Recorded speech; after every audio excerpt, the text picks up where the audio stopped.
Good evening. It is Wednesday, January 11th, 2024, and coming to you from Lonely Tree Media headquarters in Tacoma, Washington. This is the Best Lamm Sports Show.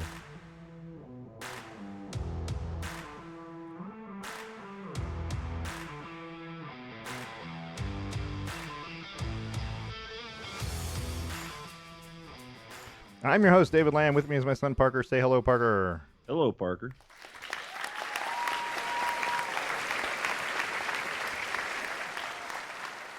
Too much. It almost sounds like the same applause every time. It's weird. Too much? Just too much? You don't deserve all that? Is that what you're trying to say? Yeah, I mean, they just need to chillax. Well, they're pretty rambunctious around here. Tacoma crowd is rowdy. The Seattle crowd's a little more laid back. It's Tacoma that's you got to worry about. It's a little bit more gritty, I guess. Let's call it that. A little edgy. Anyway, when if you spend enough time here, you'll figure it out. I've only been here for 2 months, and I've already figured it out. Tacoma is where all the things happen. All the news happens. Hey, we had a I don't know, drive-by shooting. Okay, it's Tacoma. Hey, we had packages stolen from a porch. Yeah, Tacoma. It's amazing. You live in a big city. I do. I live in a big, but it's not as big as Seattle, and yet I feel like the news that comes out of the Seattle area isn't nearly as dramatic as what comes out of Tacoma. I mean, it's just maybe it's because I notice it more because I live here. I don't know, right? It's hard to say. Well, I mean, Tacoma is Seattle. It is. All right. It is Seattle. Because Seattle is so big that it spans all the way to Tacoma. Sure. It is Seattle Metro, dang near. I don't think it's officially Seattle Metro, but yeah, the whole it is. The whole area is like 12 cities. So you go all the way from Bellevue, even almost to Everett, but Bellevue and Renton and there's 4 million people in the Sumner. Tacoma metropolitan area. Seattle, Tacoma, or just Tacoma? So Tacoma's part of the Seattle metropolitan area. Right. There's 4 million people that live between Seattle and Tacoma. Okay, that's what I was trying to say. There's a lot of people There's out there. a lot of people. And then, of course, your local news stations love to do whatever fun they want to do. Yeah. Like here in Denver, you would think it's all doom and gloom all the time. Well, they're out of Seattle, so I mean, all the news is based in Seattle, but yet the weird news comes out of Tacoma. That's all I'm saying. Tacoma's the big. So the way I think about it is like Tacoma's the big residential area. Like Tacoma's the big suburb of Seattle. Yeah. If you don't live downtown and you picking a suburb, obviously you could go north and there's other places to go. But Tacoma's the big one. That's why I think Tacoma is like the Gresham to Portland. All right. It's 30 minutes away from downtown Portland. Yeah. And it's where, probably 55% of the working population of Portland lives. And it always has the weirdest crap going on. Yeah. And yeah, there's some weird crap going on here. Gresham of Seattle. Huh. I like it. I don't know. What I do know is that Tacoma's got a bad rap over the years as being a bad place to live. It's like if you don't have money and you need to live near Seattle, this is where you come. Right? It's not the super good. It's not Lake Oswego. You kind of stop short, yeah. Right. It's not that area. It's the other area. And yeah, Gresham would be that way, right? So, or Vancouver. Yeah. Or even like Oregon City would kind of be in that vein. Yeah. Yeah. All I know is it costs a lot to live over here. Comparatively for it being, the lower end of the suburban area. Anyway, let's talk about, we got a lot of big football news. Coaching related happened this week, and we're going to start with a trivia question because I have it and I'm ready. Are you ready for it? You probably heard it. So since it relates to what's going on right now, my trivia question is this: Pete Carroll is one of 3 coaches. You got this already? I saw it earlier today. Oh, that's not fair. But I don't remember the people. One of 3 coaches in NFL in college in coaching history, period. Coaching history that have won a Division I or FBS college national championship and a Super Bowl. So there's only 3 of them. Pete Carroll's one of them. I want to know who the other 2 were and who did they coach in college and pros. That's the question. So, got that? I cannot remember what their names All right. Oh no, I Okay. remember one of them, but I Okay. don't remember the other. Go ahead. Spout one out. Oh, it was Johnson, Jimmy Johnson. Jimmy Johnson. What? But the What? other guy, Hold what on. was his Hold name? on. Back up. Who did Jimmy Oh, Johnson coach in college to win a national uh, championship? I don't know. And who did he coach in the pro? Who did he coach in the pros to win a Super Bowl? In the pros? Yeah. Oh, it was the Cowboys, right? Cowboys. Yeah. Okay. Good. Yeah. You've got so far. You've got 2 out of 6 answers. Right. My problem with Jimmy Johnson is that he threw me way off because he was the coach of the last time I saw him, he was coaching the Dolphins. Right. Like the last time as a head coach that I saw him, I think. Yeah. Or at least that's the last time I remember him. So whenever I think of Jimmy Johnson, I think of him in Dolphins, like the starter Dolphins jacket. Well, the 90s that he starter always yeah. wore. Yeah. Mm-hmm. He wore that same thing all the time. Mm-hmm. But that's the way I picture him. And then I have to remind myself, no, he's a Cowboy. He was temporarily a Dolphin. He wore the same one in Dallas. Same 90s starter jacket. Well, that was at that time it was 80s starters jacket. That was his look. Well, late 80s. I think he started, whenever he started, it was 89 or 88, 90. I don't know when it was. And he was only with the Cowboys for a year more than he was with the Dolphins. Right. Yeah, he was there with from the 89, Dolphins. 93, and then Dolphins 96 and 99. He was with the Dolphins for a while. But, Anyway. What was the college? I'm on his IMDb page, and I'm not looking at the bottom where it says, championships. Yeah. And I'm just looking at where he was a coach at, and I'm trying to guess which one. Had to be Oklahoma State, right? Many places, no. Not Oklahoma State. Wait, so was he not Miami? It's Miami. It's Miami. There at it the is, U. yeah. He was a coach at the U back when they were the U. I hadn't scrolled down far enough because I didn't want to see that career highlights section. Right. So Miami was being covered up, and it just stopped at OK State. Yeah. So now you just need the other guy, and the 2 teams, the college team and the pro team. Hell is the other guy? We'll talk about it at the end. Well, I know Pete's team, Seattle and USC. So there's the other 2. But yeah. But I'm not sure that the USC one counts anymore. So, no, the title was reinstated. Oh, okay. But Reggie Bush's Heisman wasn't. Okay. Well, all right then. We'll still give him credit for it. Yeah. USC also, by the way, was officially the AP poll national champion at the end of the 2003 season.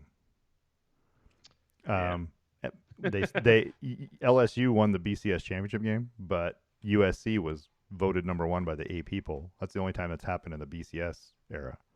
Where they voted somebody different. I mean, they probably could have done that when they didn't give Oregon a chance to play.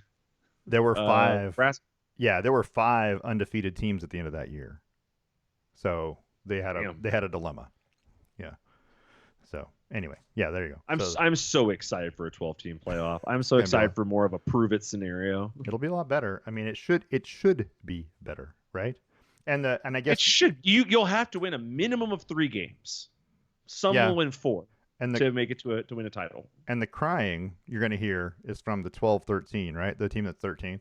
I could care less about their crying because you're probably 1 loss, 2 loss, 3 loss at that point. It's a less effective argument at 13 why I should be in than it is. What you're going to have 4. is A&M screaming about the fact that they've only got 2 losses, right, but they're the 3rd best team in the right, SEC West, and you feel much less sympathetic for them. You're like, get out of here. Right. So the BCS had the 2, and so the argument was, hey, we're 3rd. Why are we 3rd? We should be 2nd. Why are we 3rd? Yeah. Right. And now we got 4, and the argument is, hey, why are we 5th? Right? Why is Florida State 5th? And you're still hearing why is Florida State out? Yeah, what the hell? But it gets less and less the argument gets less and less intense because you're not going to have 13 undefeated teams. There's just no way. So you're going to have, and you're not even going to have 13 one-loss teams. You're going to have a 2-loss team, maybe a 3 at 13. I mean, maybe. So it's going to be that's going to be hard to compare. That's going to be hard to I feel sorry for the people that are going to have to figure out who's 11, 12, 13, because those are not going to be easy decisions. Just because the teams are going to have these varying records with varying opponents, and it's going to be much harder to figure out than, what's the difference between a 12-0 and an 11-1 team? You lost the game. That's the difference. Well, on the plus side, it's going to be 6 SEC teams and 6 Big 12 teams. That's true. Let's back up. It's going to be 6 SECs, 5 Big Tens, and an ACC, right? An ACC, right? Yeah, and and on the maybe outside, you're gonna have Oregon State, who just clobbered the or Mountain West. or five Big Tens, five SECs, a Big 12, and an ACC. You might get that. Oh, that's right. I forgot about The Big 12 is still there. I forgot the mean, Big 12 is still a conference. don't leave Dion out, man. Oh, Don't do geez. that. Dion's going to be the star of the Big 12 next year, the darling of the Big 12. Sure. I don't know. I think they're inheriting Utah, which is amazing considering they're losing Texas and I think Oklahoma. Utah is going to be the star of the Big 12. That's what I'm year. saying. I think Utah's going to be got a good chance. Utah and TCU are going to be those kind of teams. You know what I mean? Yeah.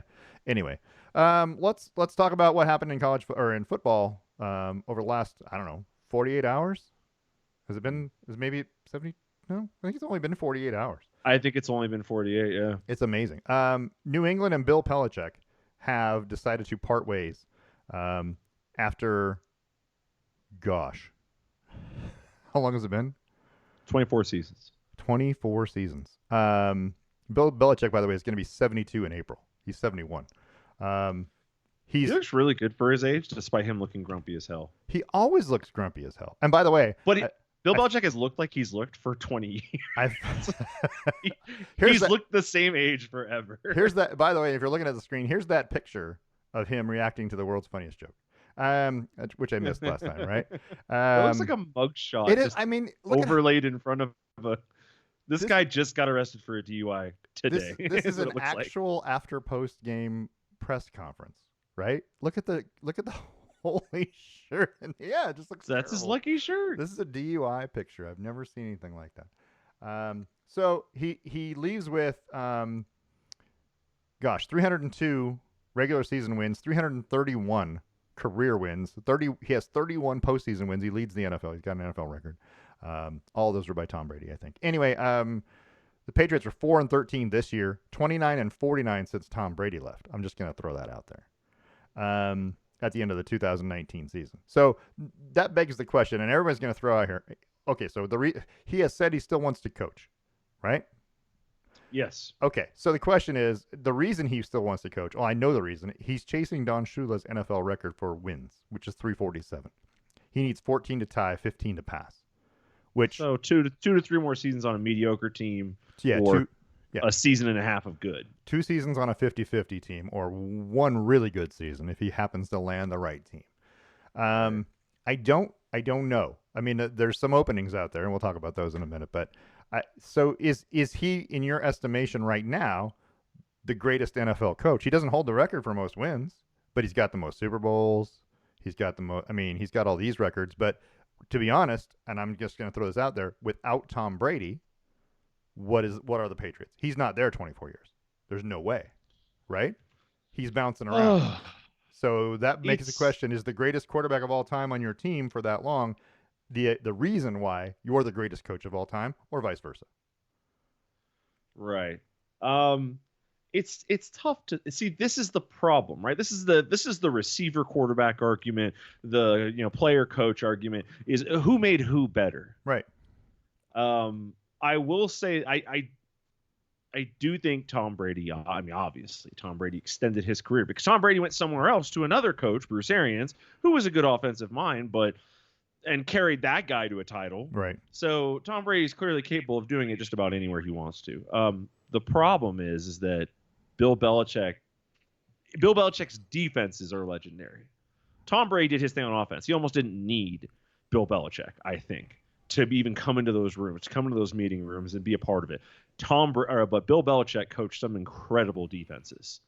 And I think that's where you'll get him up there in the conversation. But I mean, it's hard to give coaches that kind of credit. Like, oh, greatest coach of all time. Like, but you had the greatest player of all time. Like, is it Mike, or is it, who is Mike's coach? What was his name? MJ's coach? Phil Jackson. Phil Jackson. Is it Phil? Because Phil did it in 2 places. Yeah, Phil did it. Phil won a bunch of titles in 2 places, but he had Shaq in one place, and Kobe, and in the other place he had MJ. Yeah, he had pretty good players. He had 3 of probably the top 15 basketball players of all time. But I think that makes you also in that discussion. It's important, it's important to be in that discussion and say, hey, I did it at two different places with totally different personnel. Yes, they were good, Absolutely. Yeah. but they might have all been good because I was that good or my system was that good, right? Whereas if you've only done it Yeah. in one place with one guy, Right. okay, And since that guy left, it's been a clear yeah, descent. yeah, correct. So I feel like that's honestly when Brady left, Belichick should have just retired right then, I would because have. then you would have left as without, like, people wouldn't have been able to talk about it. But now you have some evidence to point to and say, well, was it Brady? Because as soon as he left, you won 5 games in 7 games, and Right. like you struggle, like it's tough. I don't know. I think Bill Belichick's great. I think I don't think he's good at developing players necessarily, because you don't really hear a lot about that. But he's good at developing a winning culture, He's really and good at especially with his defenses. he's yeah, I was gonna say, he's really good at developing coaches. Yeah, He yeah, it puts is. some really good people around him, and they are really really good at what they do. And I'm not sure that he calls any plays, offensive or defensive. I don't know. I don't think so. But the guys that he's had around him have been very good, and they go on to be NFL head coaches. And that says a lot for your coaching tree. Nick Saban is in that coaching tree. Yes, he is. Yeah, Nick Saban was his defensive coordinator in Cleveland with the Browns back when they had one of the best defenses in the NFL. But they were still not that good. But According to what I just read here, is that yeah. Bill Belichick hadn't called offensive plays since Cleveland in the 90s. Yeah. Yeah. But See, starting in 2022, he started doing it because they had some staffing issues. well, yeah, yeah, and then when So all your when that's all because your they had a defensive coordinator being their offensive coordinator. yeah when you start having coaches leave, it's a lot harder to replace them. You got to replace them every dang year because you know what I mean. You've raised a good coach and he's there for like a couple of years, and then all of a sudden another team wants him.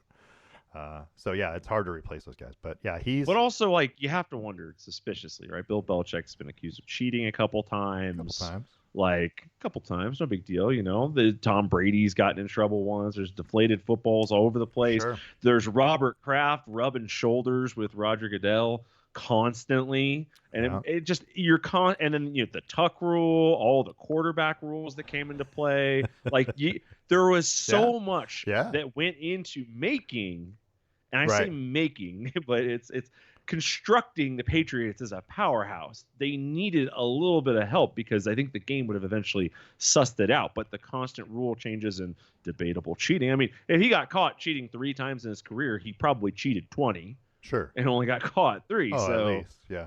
yeah, so it's really tough. And I think that those things are a bigger Tom Brady leaving and the cheating allegations over the years are the biggest question marks behind Bill Belichick. Yeah, I agree. The Spygate and the Deflategate things were big. Big. Yeah, Bill Belichick was. How old is he? When did his coaching career start? Well, he started in the NFL with the Baltimore Colts in 1975 as a special assistant. So he's been coaching in the NFL since 1975 in one form or another. I don't know about you, but that's what 48 years. That's amazing. He's been coaching in the NFL almost as long as I've been alive, and I'm not young. So yeah, he also has been the de facto general manager of the Cleveland Browns for 4 years and the New England Patriots for the last 3 or 4 years. He makes all the decisions. He's the guy. I think that it's probably in my estimation time for him to move aside. I mean, the last couple of years have been a problem, and it's not necessarily his fault. It's been a decline in personnel. But I was told by him, I'm pretty sure that Mac Jones was the guy. Well, I mean, what is he supposed to say, right? I know. Clearly, that's not true. So I don't. He needs a quarterback. He needs somebody he can develop. He's on the market. How many NFL general managers woke up this morning and said, "I can hire him"? Is he better than who I have now?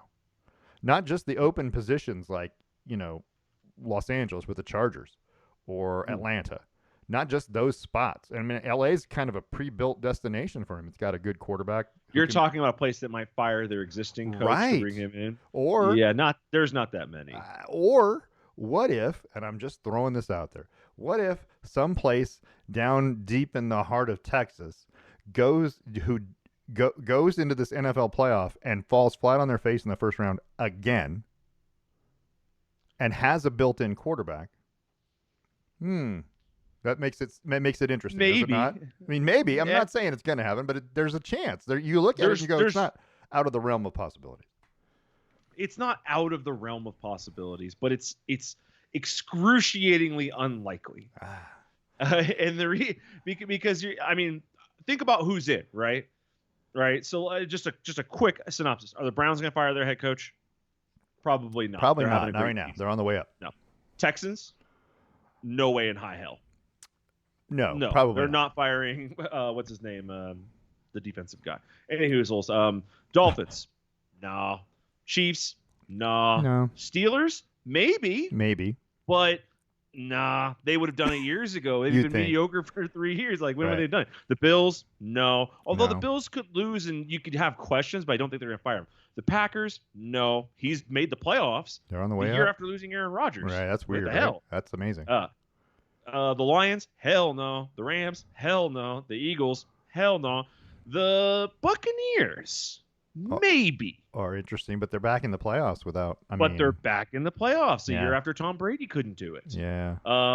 And then the Cowboys. There's the Cowboys. The Cowboys is the one. Right. McCarthy's on the hot seat already. Right. There's only one team that has a coach, that has a system in place, that has players, that might have a dumb enough GM to make a splash when you don't need to. I feel like this is what I feel like about Mike McCarthy. I feel like if Dallas doesn't make it to the NFC Championship game, and it's disappointing. Absolutely. It's disappointing. It's absolutely it's done. I mean, it's almost like I would fire him because he's had how long to do it with this guy, and this guy was going to, this quarterback, he's got talent. There's not like they don't have any talent. They're a very good football team, both sides of the football, but they just haven't been consistently good, and especially not when it matters. Right. Yeah. So anyway, there's that. I don't know. Dallas would be that one team that I think could do it. But I think the Chargers is a built-in. He's got a quarterback he could build on. He can develop. The Chargers is a good system. Seattle has great defensive pieces. It does. So if you want to go to a place with a stacked defense already, you go to Seattle. Yeah, he'd have to draft yourself a quarterback. He'd have to rebuild all of.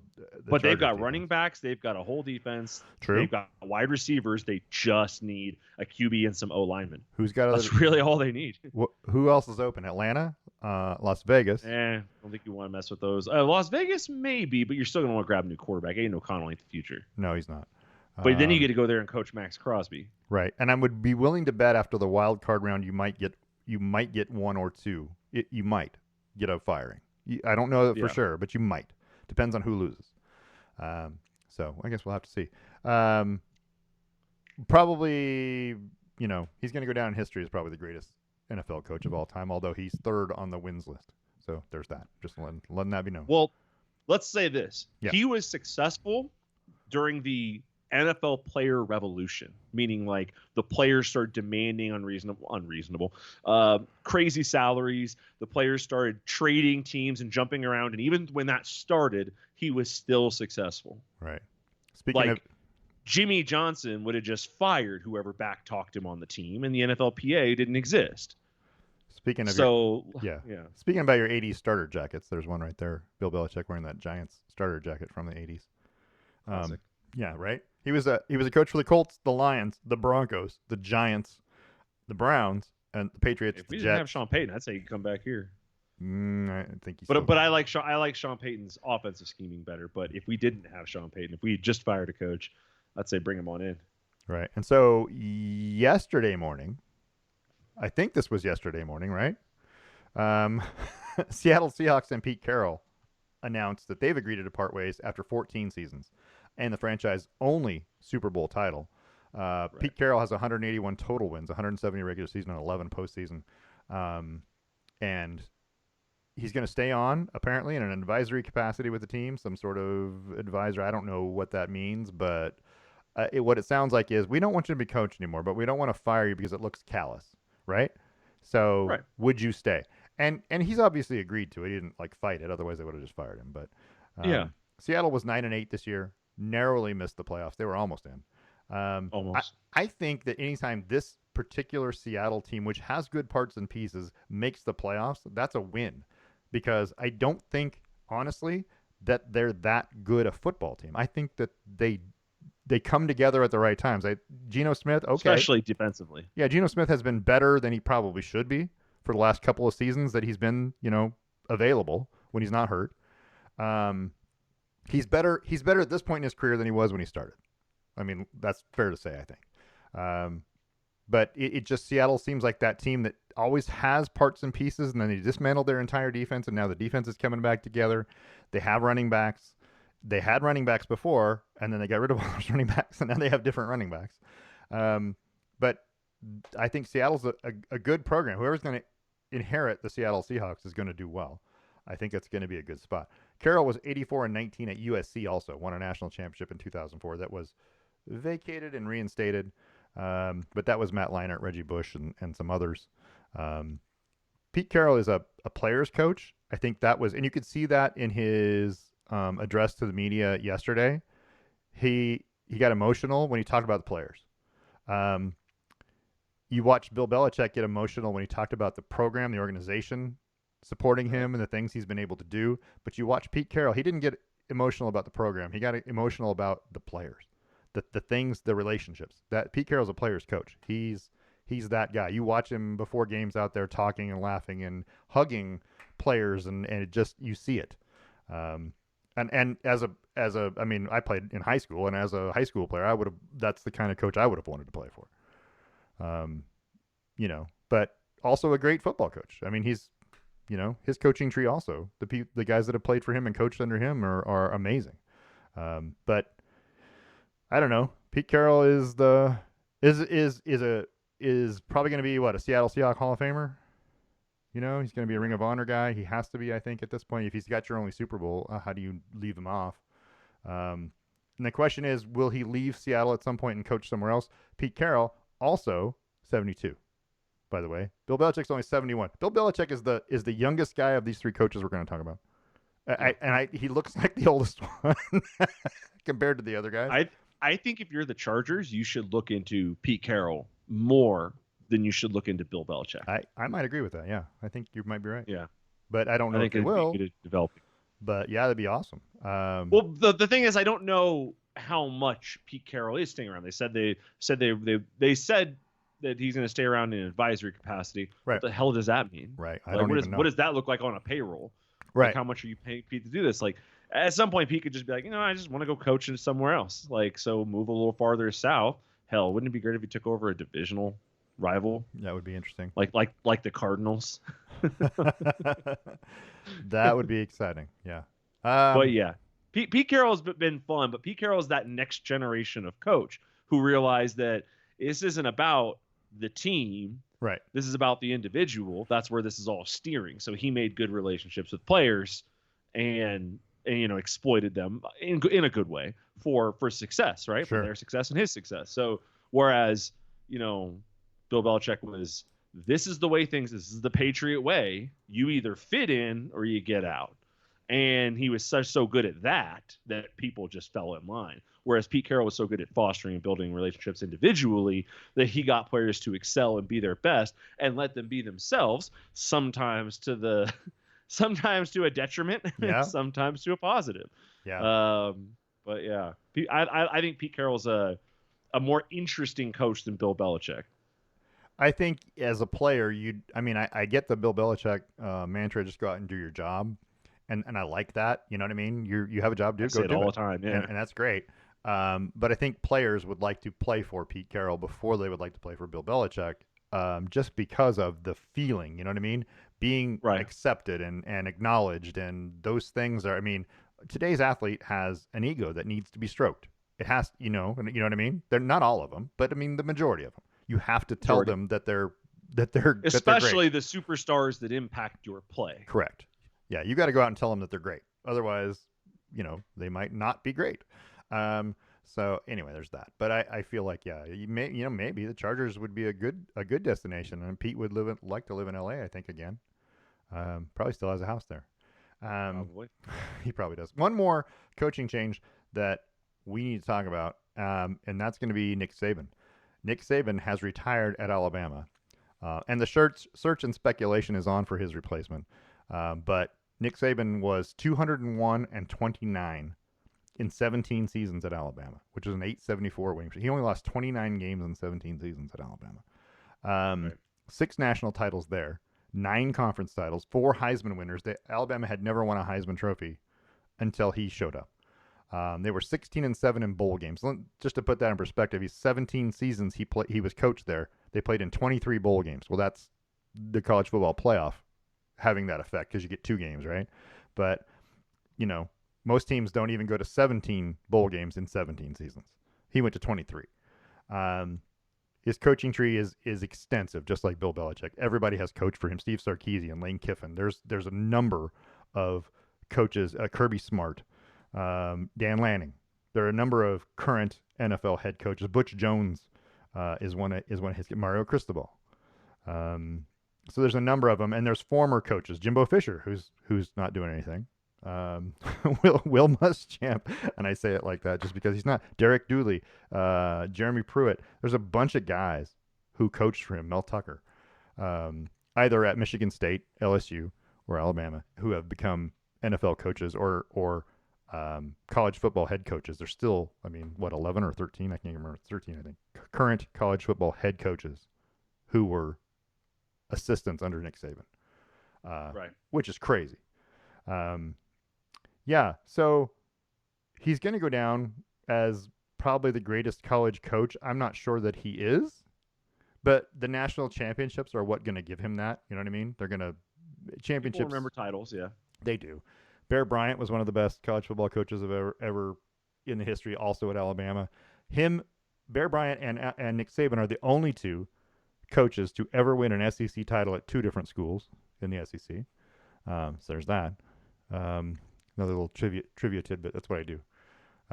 But do you consider Nick Saban the greatest college coach of all time at this point? No. No? Okay. No. So there's 2 reasons. Number one, his program has been accused multiple times of improper benefits over his tenure there, including vacating all his first 5 wins of the 2007 season. Yeah. Right? Those guys who allegedly received improper benefits, they were still there the next year when they went 12-2. Right. And started their run. So between the improper benefits, between the ESPN hype machine that learned that, hey, backing SEC football is profitable. It is. So let's do that. Between the BCS, electing people into bowl games and things like that, sometimes a little unjustly, between all of these factors, for the last 12 years, he hasn't had to do anything. Yeah. He hasn't had to do anything. He 5 stars after 5 stars after 5 stars because it's a machine. It doesn't matter. You could have been dead. You could have Weekend at Bernie's Nick Saban for the past 12 years, and you probably still would have cranked out another 3 Heisman Trophy winners. It's true. So it doesn't matter. College football is so skewed. He wasn't operating with limited budgets. He didn't take a garbage team per se and make them great. Right? That Alabama team wasn't good when he got there. Without a doubt, they definitely struggled, but he didn't take a terrible team. They were 6-7 the year before. Right. And they were 10-2 the year before that. So they weren't bad. He didn't take a 1-11 team and turn them around and make them good, with declining facilities all around him and no fan base. He didn't do that. He took a wealthy program in the heart of SEC country, cheated a little bit to get it rolling, right? And got caught in the process to get it rolling. And then once it got rolling, he just sat back. How many times have you seen him with a play calling sheet on the sideline in the last 10 years? No, he doesn't do that. He's like Bill Belichick. He doesn't. It's all in place around him. And none of it has to do with it. But at some point, it's not just players that want to come play for you. It's coaches that want to come coach for you. Right. And you get to choose. You get to pick and choose. They're your guy. Steve Sarkisian got fired from Washington after he was pretty decent there. And then he got fired from USC, right? Was it that order? Or the other order? I think it was that order. And then Alabama took him in because they're like, this guy's got some value. And we can afford to take this risk on. We'll bury him, knee deep in assistant coaches, credits, and it's fine. It's like we get to have, head coach experience in our assistants. Yeah, he left. Most people don't have that. Yeah, Sarkisian left Washington at 2013, became the USC coach in 2014. So yeah. Yeah, Lane Kiffin, he got bounced from USC, and he took him right. He took him right in, made him an assistant, then made him an offensive coordinator, or maybe he was offensive coordinator right away. But it just showed that he was able to surround himself with head coaches. Most people don't get to do that. Most people get to surround themselves with future head coaches or potential head coaches. Nick Saban surrounded himself with actual head coaches. It just, Yeah. at some point, he is no longer really driving the boat. He's no longer steering the ship. It's on autopilot. That's true. And I but feel like that's what Alabama's been for the past decade at least. He definitely had a hand in starting the machine, but it's been a machine ever since. He doesn't need help. That's true. Yeah, but that's for sure. Is he the titles put him up there on the list? Yeah. That's exactly what I'll agree with you on. But like, to say that he's a great motivator or leader or mentor, I don't know about any of that. I don't even know if he's that great at X's and O's, but he got it started. Right. And it worked. He's been doing it a long time. So I mean, he's been doing it a long time. Yeah, he probably did at some point in time know his X's and O's. Yeah, so he started coaching. His coaching career started in 1973 when he was a graduate assistant at Kent State, where he actually played football. So he's been doing it for 50 years. I find it amazing that there's these guys. These three guys have been coaching so long. Their coaching history is so deep, and they're all in the last 48 hours going to be looking for new employment. That to me, Nick Saban may not be. Do you think Nick Saban? He says he's retiring. Is what it says. Do you think Nick Saban can stay out of coaching? Yes. Okay. Do you think somebody's gonna? I think he's retired. So like, you look at the other two; they parted ways. Nick Saban announced his retirement. Do you think ESPN is going to pick up Nick Saban next year for college football? I've heard him on air before. He's not great. He's okay to listen to. He's okay. It's not fantastic. No, it's just okay. I would honestly rather them pick up Bill Belichick or Pete Carroll. Pete Carroll would be good, but I want to hear Bill Belichick, because I want to hear Bill Belichick go all Tony Romo on some defensive schemes. I am not sure that you want to hear Bill Belichick grumble for an hour and a half before or 3 hours, whatever. College game day is 3 hours. I don't know if you've ever heard Bill Belichick tell a joke, but it lands well. I bet it does. Every time he tells a joke, the delivery, people eat it up. The delivery is amazing, because he's deadpan. Well, at this point, it's unexpected. He's got no emotion. He just shows no emotion. Nick Saban doesn't show a whole lot of emotion either. Every once in a while, you see him smile or laugh about something, but he's definitely has a better sense of humor as far as what you see, the public persona, than Bill Belichick. Nick Saban had the best press conference joke ever, which is like, he fell down the stairs or something in his house, and he had a spill, and he busted his lip, and he came to the press conference, and he goes, first things first, you should see the other guy. Yeah, right. It was one of the best ones, because everyone was just about to ask about, hey, are you okay? Blah, blah, blah. And then he just diffused all of like the pent up energy in the room. Yeah. Nick Saban is a good public speaker, but like, it's so, you can point to so many points in his career and be like, oh, do you remember when you hated going fast? Yeah. Because you said it was dangerous to players, and now your offense is no huddle. Right. Like, do you remember all of these things that you hated, and you've backtracked on every single one of them at different times? And I single-handedly blame him for setting the Dolphins back. in 2005, 2006. They were not a terrible football team. They were not terrible under him, but they were 9-7 the first year. They just missed the playoffs, but the second year they had injuries, and they were actually in the hunt to go get Drew Brees. The Dolphins were in 2006. They were actually considering getting Drew Brees, and then they ended up with Dante Culpepper. What a replacement! So there's that. Yeah. So their quarterback room had Dante Culpepper, Joey Harrington, and Cleo Lemon. As opposed to Drew Brees and anybody else. So all classics. So anyway, there's that. Yeah. So it was just. I mean, this is. I've been around a couple Sundays, and this is more college football coaching experience in one period of firing or retiring that I've ever seen. I've never seen this happen all at once. These guys with this much experience all of a sudden, all at the same time. which is weird. But I mean, heck, maybe Belichick and Carroll just need to swap places. Anyway, so Ooh, no. Someone needs to go to the Chargers and rescue them. well, that would be good too. Well, that's because we're Charger fans. We're rooting for that. Mm-hmm. I would be too. I don't know if I call me a Charger fan. I'm a Justin Herbert fan. Because I'm a Bronco fan. All right. Can't call me a fan of the rivals. You can't. Let's talk about the NFL playoffs. Playoffs are here because the playoffs are here.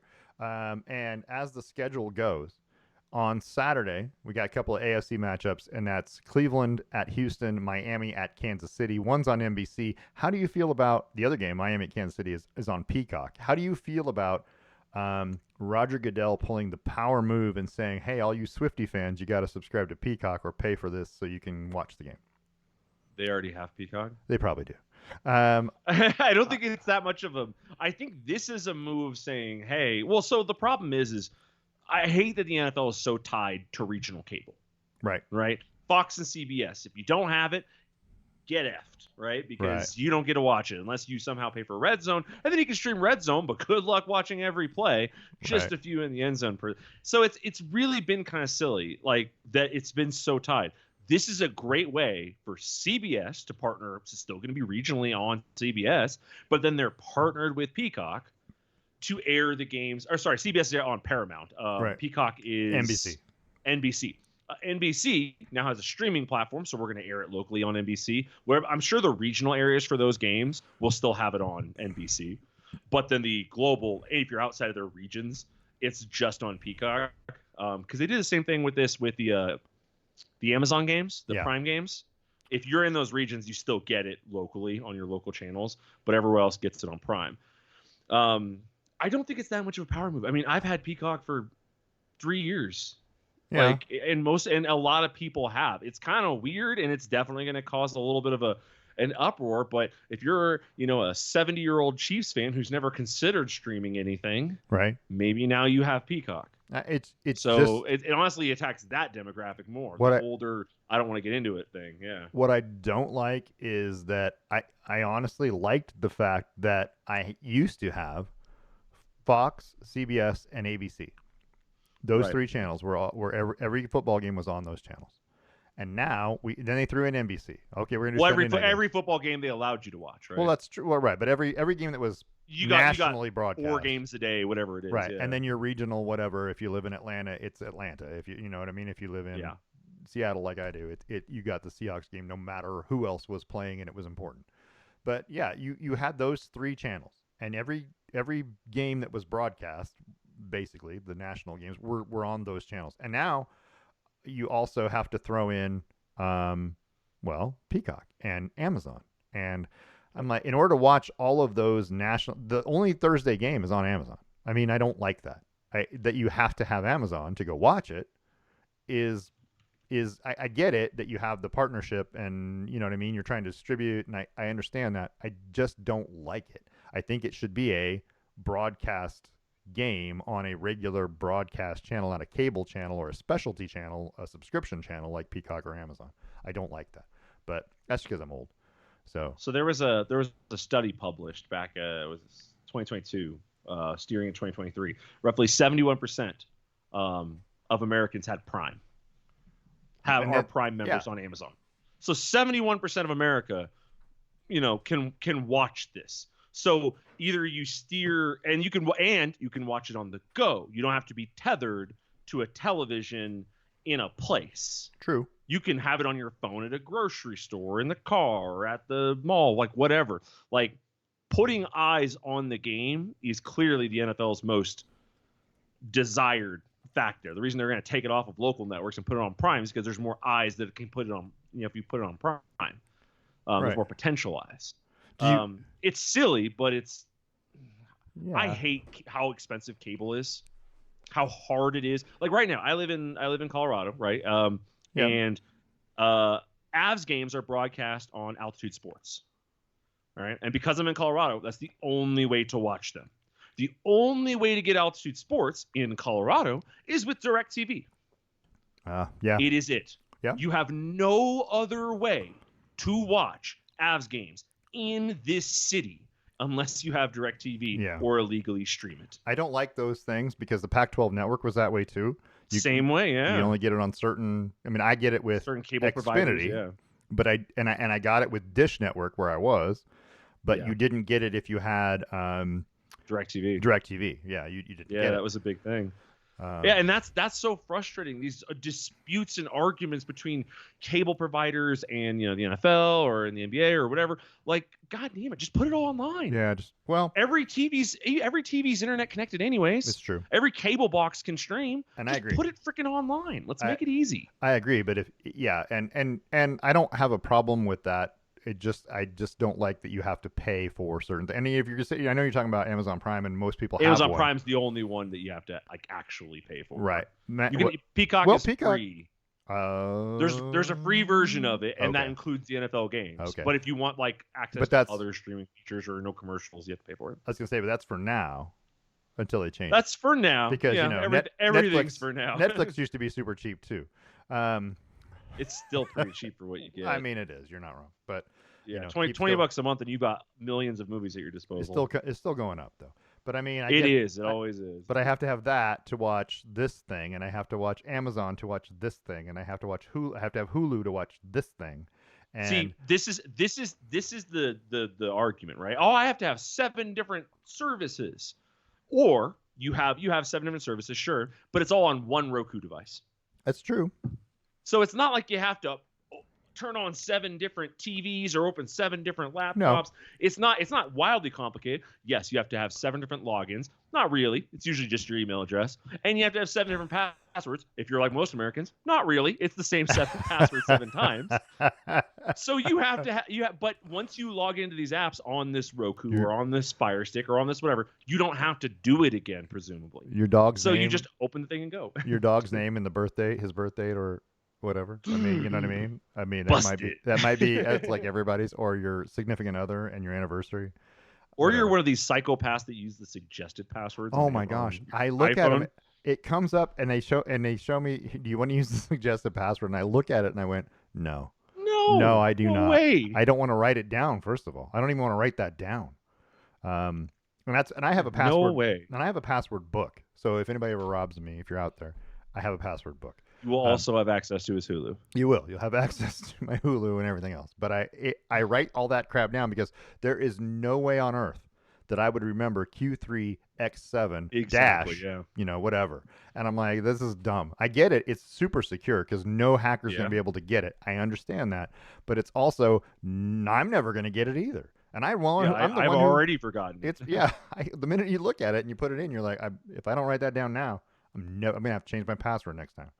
And I already do. That's a tough part of it, right? Yeah. Is remembering passwords and stuff. But most people have the same password and log in for there's 5 major carriers: Netflix, Hulu, Max, which now will stream TNT and TBS Max. And things like that. Yeah. Amazon Prime, and then Paramount. Those are the 5. If you have those, you have access to CBS, NBC, TNT, TBS, so any major network that airs sports. So you have to have 5 logins and 5 passwords. You have to log into them once. Yeah. And that's it. Yeah. And then you just have to know where to go for it. But you had to know where to go for it to begin with. So that was a different story. You did. Yeah. Let's talk about these games. So the playoffs are set.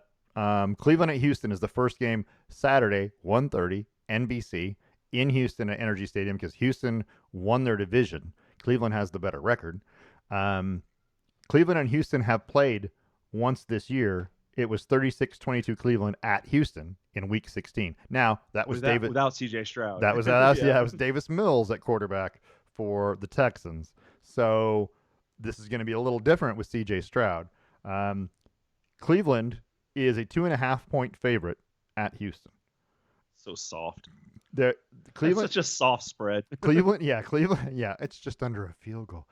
Cleveland and Houston have played 14 times in their history. They're 7-7.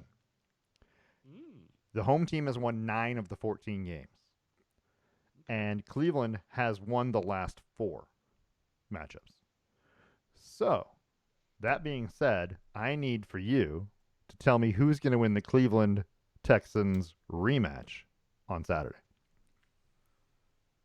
I really want to pick the Browns because I feel like they're a fun story. I feel like they're exciting. I feel like their defense is way better. But I'm starting to get that energy out of CJ Stroud where it's like the moment you count him out, he will upset your decision. Okay. He keeps freaking doing it. So you're picking Houston. Every time I'm like, okay, yeah, they'll. So I'm gonna take Houston. Yeah. Okay. So Houston against the spread. Look at you. I am going to take Cleveland. So I am not certain Cleveland will beat the 2.5-point spread. I'm just saying that it's going to be a close game, and I figure it might be a 1-point game. But 3 points is hard to. It's hard for me to say. Yeah, they're going to win by 3. I have no idea, but I feel like Cleveland is going to pull this out defensively. It's going to be a relatively low-scoring game, and you're going to get a 21-20 or something like that. So that's kind of and playoff football's different, and that's the one thing about rookies is you never know quite how rookies are gonna respond in first playoff games. Right, and you can be in all the big college football games in your life, in your history, and then when you get to an NFL game, all of a sudden it's a playoff game, lose and go home. It's different. You know what I mean? It's different, and everybody's up and psyched for it, and you get all the NFL players. Just so everyone already knows this, but an NFL football team is a college all-star team. That's what it is. And so even though you've been good in college and you've played in big college football games, I get it. This is still all of those guys on the other team are really up for this game. They want to win just as badly as you, and they were all college all-stars as well. So it's a different level. I'm taking Cleveland. That being said, Houston shouldn't even be there. Yeah, they shouldn't even be there. The Colts should have just caught a damn pass. Yeah, well. And we wouldn't be talking about this. You're right. Absolutely. This game's over. So, yeah, I mean, Houston's lucky to be where they are, but I still think that that's a big energy boost for them. But we'd be talking about Indianapolis playing at home against Cleveland, who I think would then be a much bigger favorite. Right. I think I would. Yeah, I think Cleveland would be a 6-point favorite against. I think Houston's a better matchup against Cleveland, but I think that Houston got lucky to be where they are. They are. You're right. So the next game is Miami, Kansas City, 5:00 Saturday night on Peacock. It's at Arrowhead Stadium. So Kansas City's a 3.5-point favorite. They have played. They're up to 4.5 now. Oh, they up to 4.5. I just looked at this morning. The ESPN spread is 4.5. Well, Kansas City. So they played earlier this year in Week 9 in Frankfurt, and Kansas City won 21-14 over the Dolphins. Right. They've played 32 times over their history. It's 16-16. The home team has won. What the hell is with that? Both of the first 2 games have even historical records. The home team is 19-13. So the home team has a slight edge again, just like the last one, and Kansas City has won the last 4. Yeah. So that being all said, who you got for this one? So the temperature at kickoff is 1 degree. Give or take. Give or take. It could make a big difference. You could give or take 10 degrees. If it's 4. It doesn't matter. What if it's 4? Because that football is going to be a freaking rock as it flies through the air. Yeah. So I think that the cold weather benefits Kansas City's experience. Right. Not only are they a playoff team, historically, like last few years, they've won playoff games. They're having a rough season, but they've managed to still come out with their terrible year was 11-6. Yeah, terrible. Have that. Yeah.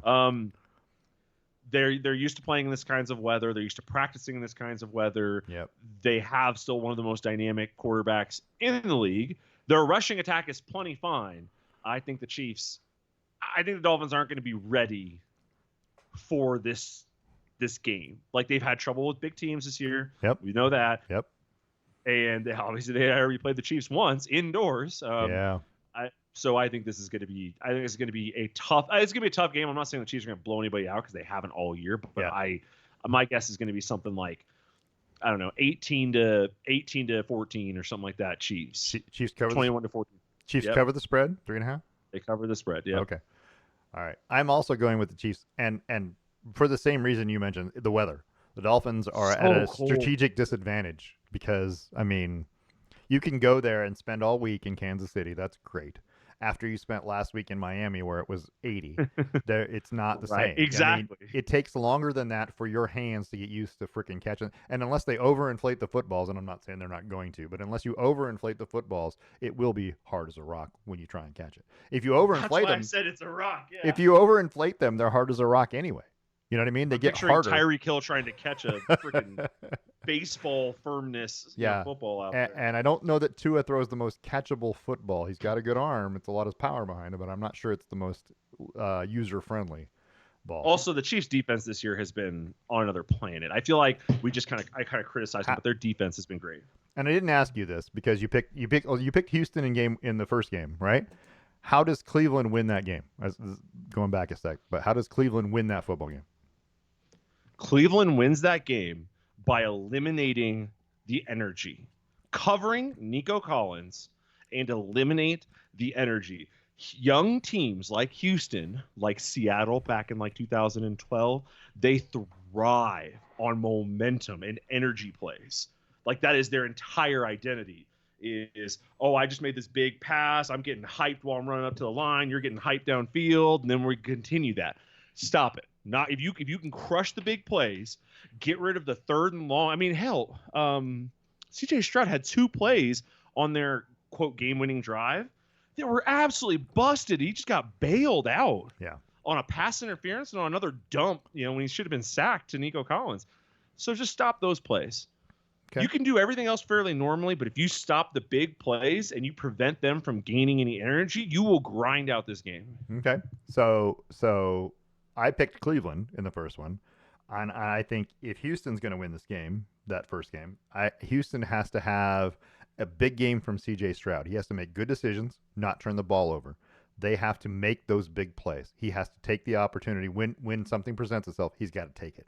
Those big shots downfield are kind of how they beat Indianapolis. Yep. And so, yeah, they got to have the big play. If they don't, Cleveland's going to grind this thing into one of those low-scoring 17-14 games, and they're going to win. And they commit penalties, too. They commit false starts and holds like crazy because of some of C.J. Stroud's inexperiences. So you just have to, like after he hit that pass to Nico where Nico was coming back across the field late in the fourth on like that weird dump off, he stood up, he folded his arms, he started nodding his head, looking at the crowd. Nico got up, was jazzing up the crowd, and it's like, you guys are lucky to still have a drive going, even be here, and you're celebrating, but that's the way they keep themselves into it. Right. So if you cut that out, you stop those kinds of plays, I think you'll be fine. All right, so you picked Kansas City, so did I. How does Miami win in Kansas City? Get on top early, get up 14-0, 14-3 really early, as fast as you possibly can. Spread them out left or right. Their cornerbacks are their weaknesses. Their safeties are good, and their linemen are good, and their linebackers are good. So running the ball is going to be kind of tough. But spread them out left or right and attack the young cornerbacks that are there, and try and get on top as fast as possible. And then just ride that storm, baby, because it's coming. The Harrison Butker storm is coming. What I would tell you is that Miami has to play Kansas City football, Kansas City offense. Extend plays. Yeah. Have players cutting across the field, right? Make the defense move. Then you're asking Tua to take hits. What I'm asking you to do is I'm asking Tua to extend the play just enough to make a player, one of his receivers, those fast guys, Waddle or Hill, to move across the field and get open, because it's hard to stay with Tyreek Hill for more than a couple seconds. You know what I mean? Is Waddle available for this game? I don't know if he's still playing. I know he was out last game, and he had some injuries and stuff. Yeah, like that, I haven't looked at the injury report, but what I'm saying is you got players on your team that are fast. Running backs are fast. You've got players that can get across the field and win matchups. You have to lengthen the play, make those kind of plays. That's what Pat Mahomes does. That's what Patrick is best at, is not just drop back and throw the football. He extends the play. Someone breaks open. He throws the football on target. That's how they win football games. Right. Miami has to play that kind of football. Fire with fire. I think that's going to be a great football game. I honestly do. I think they're gonna play, because I'm seeing that Xavier Howard is out. Yeah. But he's the only person who's designated out. Javon Holland's questionable. Deshaun Elliott's questionable. Mostert and Waddle are both questionable. Right. Tyreek Hill is off the injury report, so he's fine. Ramsey's off it, so that's good. The biggest injury they had was Chubb. The fact that he's out for the season is a big deal. The getting pressure on Mahomes is kind of a big deal. But anyway, I Miami, this could be a shootout or this could be nothing. But I still think it'll be a fun, close game to watch. Let's talk about the Bills. So I was talking about the AFC and just in general. This is not in order. Yeah, it is technically in order, isn't it? So all of the this AFC is in order of game time. All of the AFC games are going to be before any of the NFC games. You're going to know the AFC matchups for the second round first. Pittsburgh plays at Buffalo, which is honestly probably the worst place you could go in January to play football. God, I want to go to this short of Green Bay. I mean, Green Bay is probably in there too. Or Kansas City right now. Yeah, Kansas City's going to be one. But anyway, 10 a.m. on CBS on Sunday, Pittsburgh at Buffalo. Buffalo's a 10-point favorite. So there's that. They have played 29 times.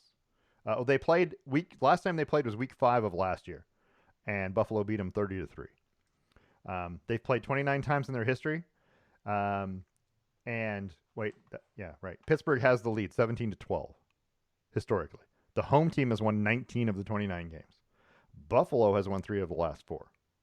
So that's what you got. 10-point favorite at home. I get it. Pittsburgh's a really good defensive team and good at playing defense. Buffalo seems to be playing their best complete, team games lately. Who's going to win this game? Do they cover the spread if it's Buffalo? Buffalo is not going to cover this spread. So it'll be wait, you said it was 10, right? 10. It's 10 points right now. It might be something different now, but it was 10 this morning. Yeah, so Buffalo's not going to cover. I think Buffalo's going to win. I don't think that's the question in my book, but I think it's going to be under 10. I think it will be like a 7-point win, like a single touchdown win, because I don't think this game's going to score that much. Anyways, I think you're talking just like the Chiefs game, like a 21-14 style game. I don't trust a thing about the Steelers. Yeah. Not a thing. It's a Jekyll and Hyde kind of team. You don't know. And their defenses can be so dominating and so good sometimes. And I'm not even sure TJ Watt out for this game. Yeah, I feel like that's true. That's a huge. Did you hear JJ's comment? Where he posted a picture of himself in the Steelers uniform? Yeah, you think they'll notice? I mean, maybe not. So JJ Watt is actually much bigger than TJ Watt. Oh yeah, he for sure. You would notice that immediately. But and they don't look that, I mean, they look similar, but they don't look that much similar. But it's funny to even think about it. I think they've got good sense of humor too. So all right, so you're picking Buffalo. You don't think they'll cover the spread. How does Pittsburgh win this football game? Oh, get lucky. This is the Bills are the hottest team coming into the playoffs. Yep. So they're firing on all cylinders, having beat some good teams along the way. You need them to fall, and then you need to not fall. Yeah. Like you need a little bit of both, but that luck is in that they screw up because you're missing some defensive pieces. You're not going to get pressure on Josh Allen. Even if you did get pressure on Josh Allen, it's freaking Josh Allen. He's 6'5" and 240. It's not like he's coming down very easy. So he's the modern day Big Ben, which is funny because they're playing the Steelers. Yeah, right. But yeah, I think you need a little bit of luck. You need them to have a rough game, and then you need to be on top of yours. Because right now, the Steelers at their best are like a 21-point-a-game team. Like, they're not blowing out your expectations in any way. So you need Buffalo to have some miscues. You need Josh Allen to go back to week 4 or week 5 Josh Allen and have 3 turnovers. And yeah, you need some help. That's the way they win. Bill Belichick, do your job. Do your job. Hope they don't. So here's what you got. I'm looking at the weather.com weather forecast for Buffalo. Saturday, not Sunday, but Saturday. Saturday, during the day, chance of snow is 70%. Snowfall around 1 inch. Wind gusts occasionally over 50 miles an hour. That's easy. Okay. Saturday night, 70% chance of snow, 1 to 3 inches of snow expected. Winds could still be gusting over 50. Sunday morning, right? And this game is 10 a.m. Yeah. Snow during the morning will transition to snow showers. Winds west-southwest 25 to 35. Chance of snow 70%. Snow accumulating 1 to 3 inches. So you're looking at a chance of like 7 inches of snow. Might only be 3, but it could be 7. Now, but on the field, right? They have an internal system on their field. It melts snow, so and I it's get not too big of it, and it's not going to accumulate at such a rate that it's going to keep snow on the field. But if it's snowing while you're throwing the ball, that's even more tough. That's what I was just going to say. If you're asking me how Pittsburgh wins this game, snow. It needs to snow, and it needs to snow But it's not heavily. like Josh doesn't train in the snow. I get it, but it needs to snow heavily. It needs to impair visibility, and it needs to make things somewhat slippery. I don't know how it does that, but I mean that's your chance if you're Pittsburgh. You need something, an equalizer, heavy rain or snow. Starting quarterback for Pittsburgh right now? It's Mason Rudolph, unless they name someone else. I know. I need Mason Rudolph to excel in the snow. Right. That's exactly. Well, his last name is Rudolph. So. That's what. Oh my gosh! I could see the headline: Rudolph with your nose so bright. Can they have a red face mask on his? I know, now right? You're missing an opportunity. Play them. A little bit of red face paint right on his nose. Play them on Christmas Day with a red face mask. Anyway, yeah, I think Buffalo wins, and I think they cover the spread. I think they beat Pittsburgh badly. I think this is a gigantic win because they can run the football, they can pass the football. I'm not sure Pittsburgh can do either against Buffalo's defense. At least not consistently. Najee Harris is a good running back. He is, but qualms about that. But I don't think they can consistently run the ball well. Let's talk about the NFC. All right, Green Bay at Dallas is the first NFC wildcard game. It's 1:30 p.m. It's on Fox on Sunday. Green Bay and Dallas, the last time they played was Week 10, 2022, and it was a Green Bay 31-28 win. That was with Aaron Rodgers. So the world has changed since then. They have played 38 times, these two teams. Green Bay holds a 21-17 lead. The home team has won 25 of the 38 matchups. So the home team has a big advantage. I think part of that's because it's Green Bay. But Green Bay has won the last 4 against Dallas. Right. But those were all Aaron Rodgers, like I'm saying. So that being said, Dallas is a 7.5 point favorite, which is a really interesting number to say that it has to be more than a touchdown. Dallas's offense is very, very good when they're very, very good, and not when they're not. But I mean, that's a good way to say that. Yeah, they are. I mean, they're Dallas. Good when it's good. When they start turning it on, it is. I mean, they might be one of the best, maybe the best offense in the NFL. There's some other teams out there that could argue, but I think that they're very, very good offensively. They can be very, very good defensively. It's the question of, will everyone show up to football to play on that day? Is everyone going to be there? Green Bay is sneaky good. I wouldn't have anticipated Green Bay being in the playoffs this year. Would you say that's fair? Yeah. And so, especially with, I mean, what helped them was one thing. Do you know what that one thing is? What helped them get to the playoffs? What helped them in their quest to be in the playoffs within their division? Was one thing. It was Kirk Cousins. It was Kirk Cousins getting hurt because for sure. Because the way the Vikings playing, which wasn't great, but they were starting to stride, which they were good do enough midseason every year. Yeah, it was gonna be Detroit and the Vikings getting in. Yep. So they needed a little bit of help, but right. They haven't disappointed in that process. They've been good enough. I mean, and Jordan Love has looked adequate.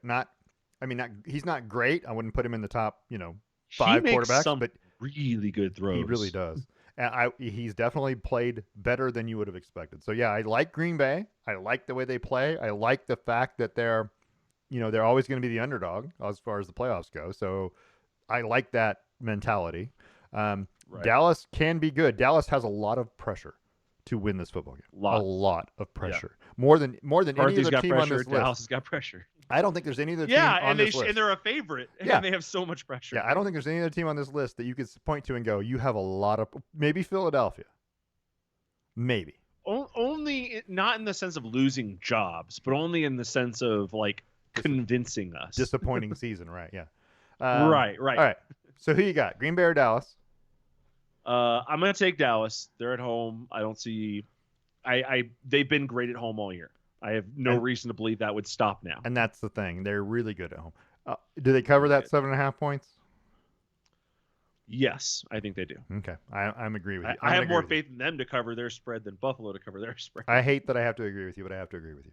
I know, right? I think Dallas. We all got to deal with a Cowboys win. I think Dallas wins by a couple touchdowns. I think this is going to be close till halftime, and then Dallas is going to find a way to get the guys going, and it's going to be a runaway at the end. But right, that's kind of how I feel. How does Green Bay win in Dallas?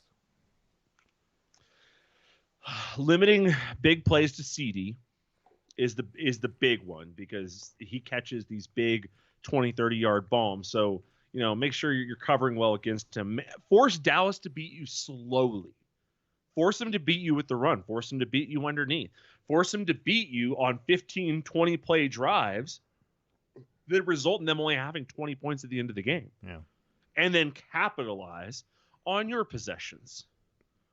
Like that's an obvious, right? You have to capitalize on your possessions, because if you're going to play this slow, grindy game, you need to win your possessions. So if the Packers can go out and only get 4 possessions and score 3 touchdowns, and the Cowboys only get 4 possessions, and you're still in the game.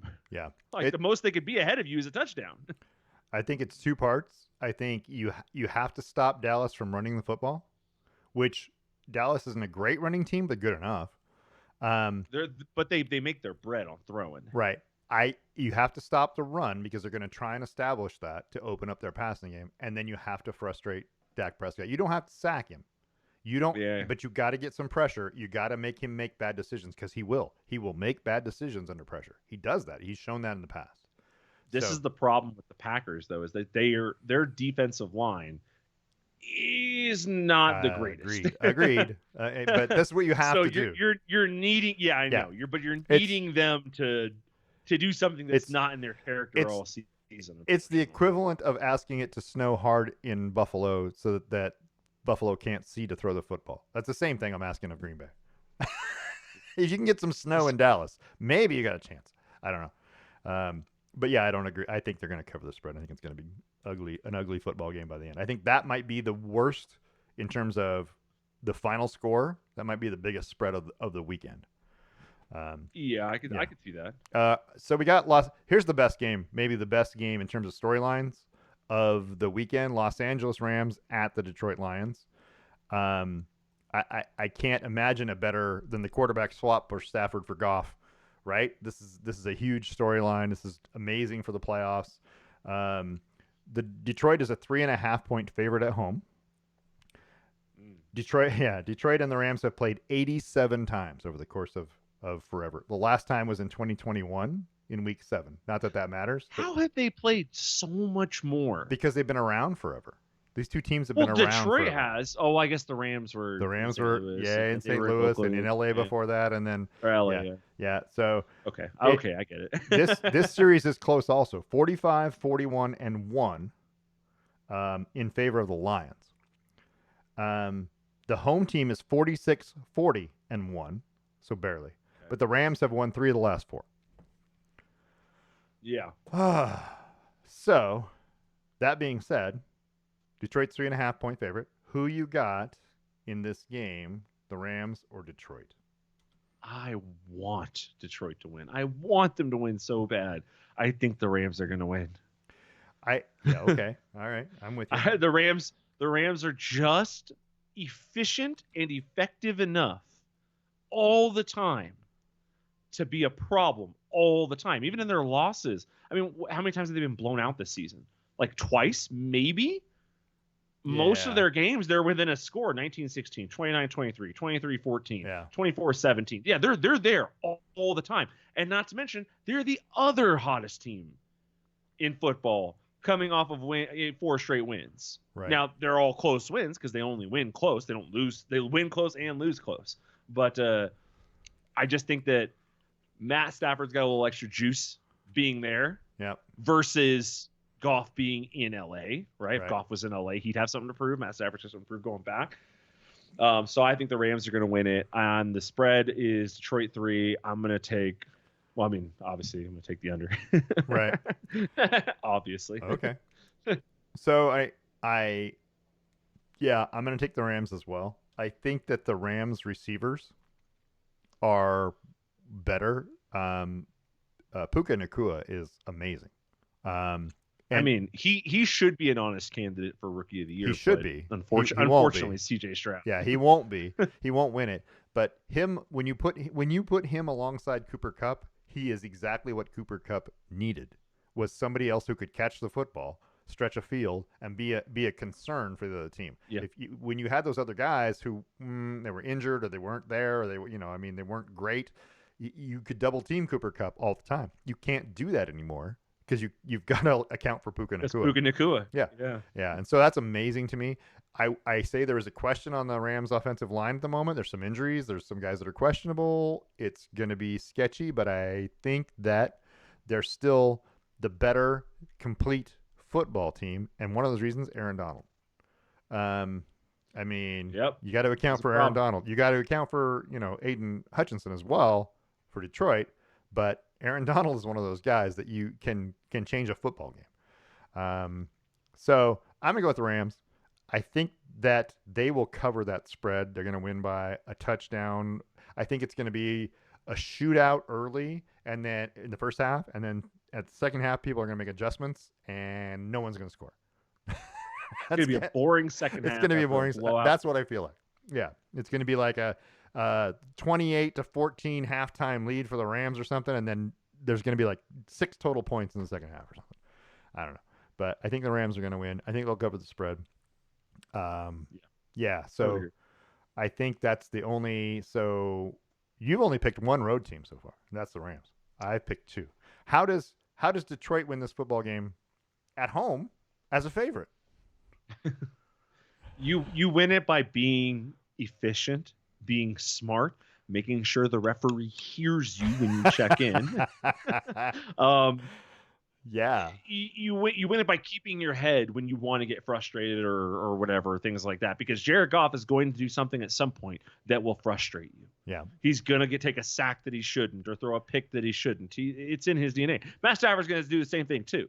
But you just have to keep your head. If the Lions do their job, Bill Belichick again. Yeah. If the Lions do their job, they will win this game.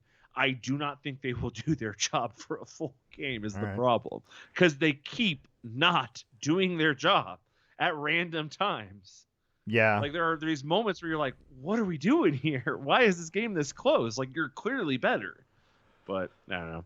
I will say in the other recipe for the Lions to win is Aiden Hutchinson. Go off, kid. Because if you have a big day. The Rams won 7 out of the last 8 to make the playoffs. Their only loss was at Baltimore by 6. Part of that win is a win against the Niners. Yeah, that was tainted. The Niners were already in a the spot. Season, but it's still. But in that run, they had a win over the Seahawks. They had a win over the Browns. Well, but that Rams win over the Niners, they didn't need to get. Right. I think they had their backups in there too. Yeah, well, they might have. But so there's wins this season against playoff teams. There's some losses against playoff teams as well. They lost to the Niners. They lost to the Steelers. They lost to the Cowboys. They lost to the Packers. That was early in the season. They were 3-6, right? And then go 7-1. 7-1 is amazing down the stretch, no matter who you're playing. The dream run we all wish our teams would make. And that's like this reminds me of Cincinnati, right? When Cincinnati did the same thing, made this playoff run, secured a wild card spot. Next thing you know, they're in the Super Bowl, right? Because they're playing good football at the right time.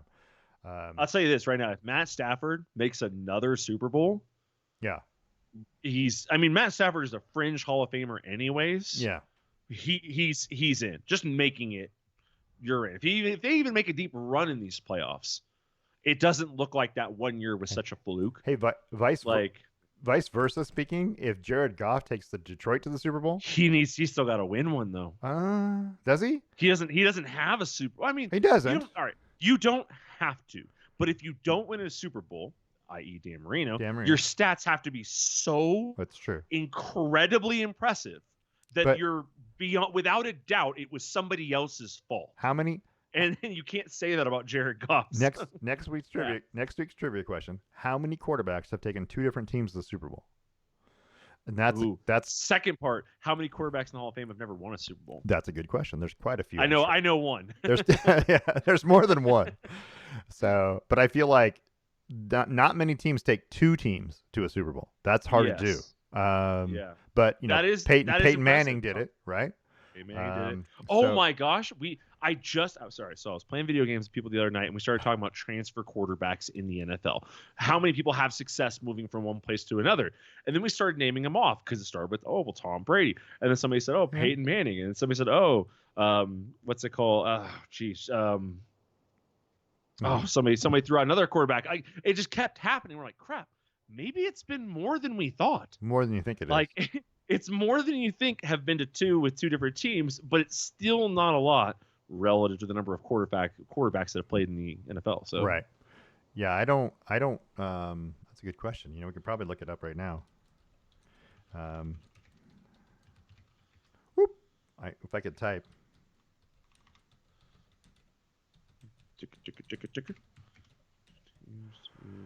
Yeah, we came up with a little list roll in there. There's only two.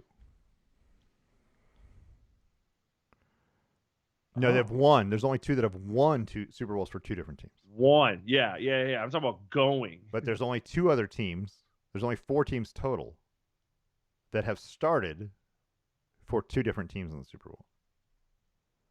So how about that? There's your trivia question, man. But we've already looking at it now, so we're gonna give that away. So the other one's Kurt Warner and yeah, I see that name in there. Craig Morton. Yeah, Craig Morton was a Denver Bronco quarterback back in the day. Hey yo. Yeah, right. There's your boy. Anyway, so yeah, that's an interesting statistic, right? So if Jared Goff or Matthew Stafford leads their team to the Super Bowl, they will be the fifth quarterback in NFL history to do that, right? Do you know why Craig Morton is not remembered much for being a Bronco? No, I don't know. Why? What are you talking about? He wore number 7. Yeah, that's true. He was number 7. You're right. He is the second best number 7 Bronco QB to wear number 7. No one ever remembers the second That's best unfortunate, one. right? That there's only so many quarterback numbers, and when you come in and you're you know, I mean, if the number's retired, you can't have it, so you end up being another number, right? Right. Like Matt Stafford, number 9. There's not that many great number 9 quarterbacks in the history of the NFL, and that's another good thing we're gonna have to go off on at some point in time. Is you know, what number at quarterback is the best number? It's 12. It's got to be 12. It's got to be 12. It's got to be 12. Bob Greasy was 12. Roger Staubach was 12. Tom Brady was 12. Those are that's 3 right off the top of my head. Joe Burrow and Drew Brees were both number 9 also. That's true. And great quarterbacks. Drew Brees has won a Super Bowl. Tony Romo was number 9. The best announcer ever, color guy ever, is number 9. I think you start going through this and you start realizing there's way more people than you thought. There are. Anyway, we'll talk about that. We're going to talk about the numbers. Who are the best numbers? We'll talk about that one day, this year, because we're going to have that down. Carson Palmer at Cincinnati was number 9. Yeah, I don't think that's a great example. Nah, it's not the same. It's not the same energy. No. All right, so let's talk about, and I love this picture, by the way. Jared Goff staring down Matthew Stafford. I mean, that's what he's doing, right? This is like a power move. It looks like Matthew Stafford is staring down Jared Goff. He's got his arms folded. He has his hands on his hips. I can't tell if Stafford is looking at Goff or he's looking at the referee. I can't tell either. Right, but this is definitely Jared Goff going, "Come on, buddy, hurry up and make up your mind." I think Stafford won the toss and he couldn't decide whether he wanted to be offense or defense. This is what I think. Is there a time limit to make your call? I don't know. That's a great question. Why wouldn't you just sit there? Like, all right, let's say you're the Chiefs, right? This Sunday, you go out there for the coin toss. It's freezing cold. They want to get back to their heated benches. Everybody does. And so the guy flips it and he goes, "The Chiefs have won the ball. What do you select?" You go, Let me think. Well, here's the thing I would do: just start talking it out in your head. Not send out my starting quarterback so we can get cold, right? And he's sitting on the warm bench, point, then you know, if the other team sends out their starting quarterback, then we're just going to hold on to that thought. Can you send out a staffer? I mean, why not? Like an admin? I would walk out there? I would send my kicker because he's got all kinds of time to warm up. Punter punter. That's true. Punter's the guy you send out. By the way, I learned something new. So I was listening to the Kelsey podcast today. Yeah. And this is related to this topic. They were talking about, so I knew that they had the helmet warmers behind the benches. Right. I knew they had the big turbojet engine looking things they could stand in front of. Yeah. I didn't know the benches were heated themselves. They are. There's hot air the going actual through them. bench is heated, Yeah. and apparently they're very hot. But also, there is a rug that the benches sit on top of them. That's like a big, giant space rug. It extends about 5 to 10 feet out in front of the bench. Those have hot air blowing up through them. That's nice. So you can stand on the rug, and there's constant hot air blowing up through it around you. So you can dry off your shoes pretty fast. I'm going to tell you. You know that. I'm going to tell you this. When you're in high school, none of that. We I'm going to tell you this. When you're in college, most none people of have that. none of that. We played a state playoff game. My junior year in high school, we played at Vail, Oregon. And if you've never been to Vail, Oregon, it's almost Idaho. That's how far east it is. And Eastern Oregon is notoriously very, very cold. Very, very snowy. This is November, late November. And we played there, and it was I think that the high it was actually a pretty nice day, but the high temperature was like 30, right? Their field was like frozen tundra, and not in the Green Bay way where they have a heater underneath, just solid as a rock. I mean, it was like rock hard. The football was rock hard. Everything was terrible. Could you get warm over on the side?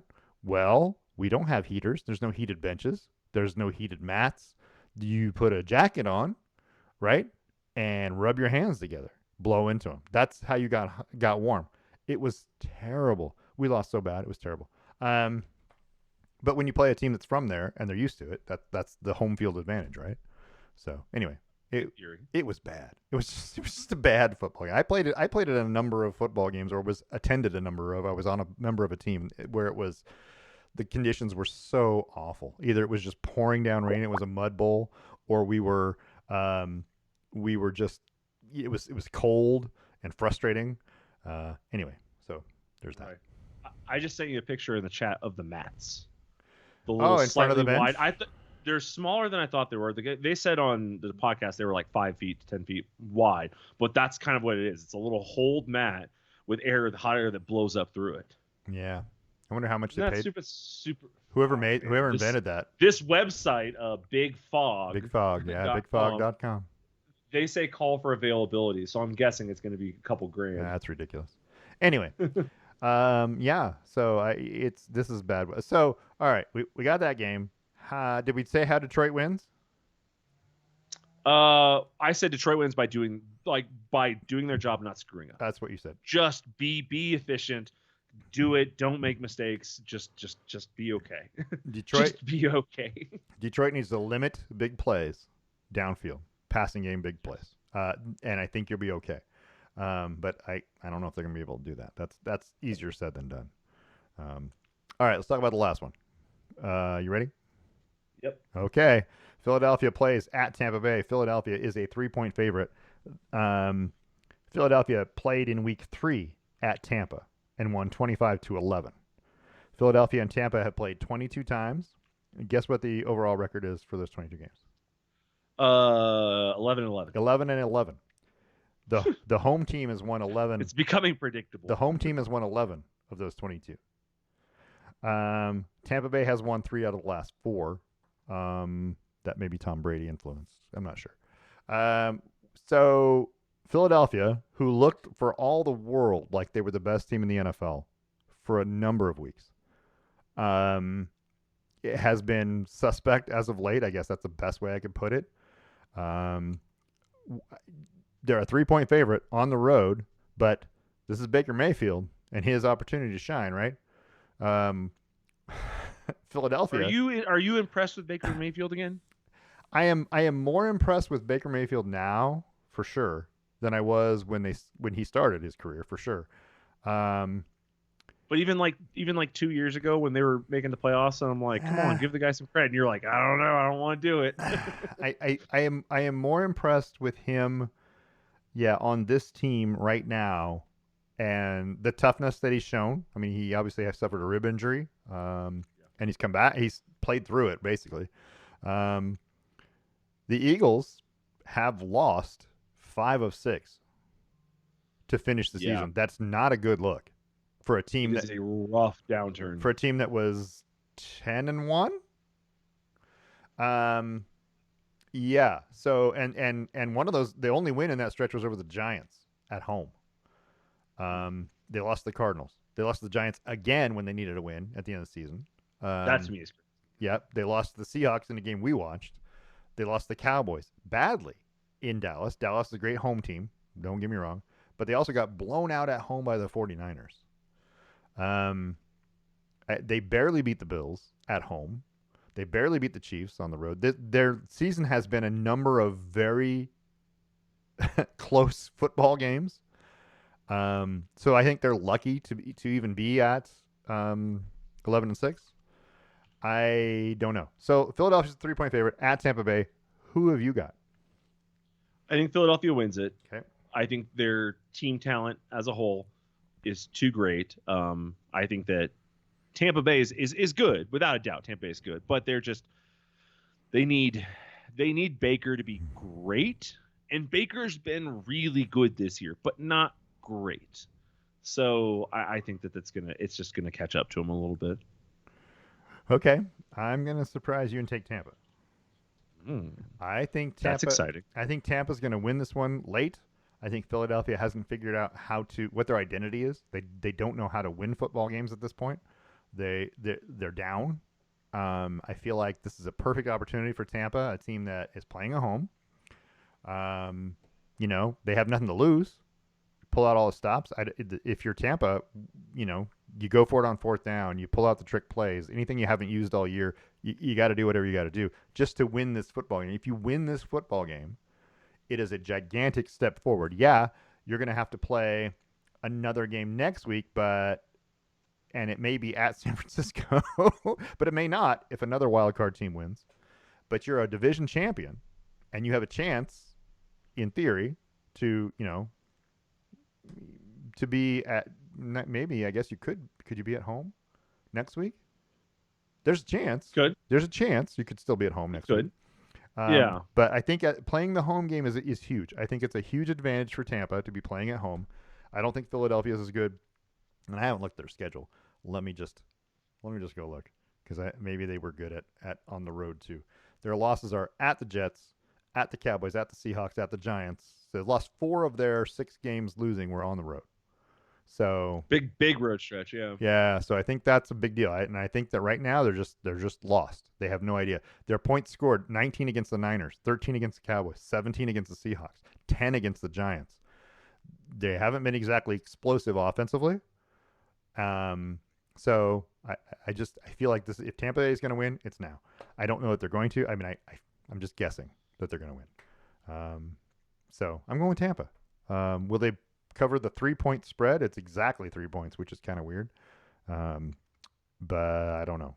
I don't know about that. This game's going to be close, but yeah. All right. So if Tampa's it's going to be an interesting game. So on your end, if Tampa's going to win, how do they win? If Tampa wins, they're efficient with their possessions. Get after Jalen Hurts, force him to dump the ball, because there is a disconnect right now between Jalen Hurts and his receivers. I don't know what it is, but it's there, and he's prone to turn over the ball. So get after him, force him to make decisions, but you cannot get after him in such a way that he scrambles. Right. That's the trick of Jalen Hurts, of Lamar Jackson. Yeah. Yes, because if you overload a side and you overload a double team and you get this guy breaking through the backfield, then it's ones on the other side, and he's good enough to find a hole and plow through. So you can't afford to save linebacker coverage against him. So you can't afford like true spies. You kind of have to do like an under zone on him. It's just really, really difficult. So you have to get pressure with 4 or maybe 5 at the most, and there has to be equalized pressure that gets to him. So but that's tough because they have one of the best offensive lines in the league. Yeah. So you're really kind of just hoping one of their linemen has a bad day, and then you exploit the holy hell out of it. Outside of that, it's all on the defensive side of the ball. On the offensive side of the ball, it's simple: do your job. On the defensive side of the ball, you got to be a little spectacular. So downfield, you gotta break up plays. You gotta break up things to Goddard, who's a big third down outlet that people just forget about because they have Smith and Brown and things like that. So, Yeah. and then of course, Swift. Yeah. Got to Swift. be careful with him. He is capable at any moment of taking a casual wrap up Yep. and turning it into a 30-yard game. It's true. So you just, it's just discipline. If you're disciplined in all phases of the game, you can win this game easily because they're down.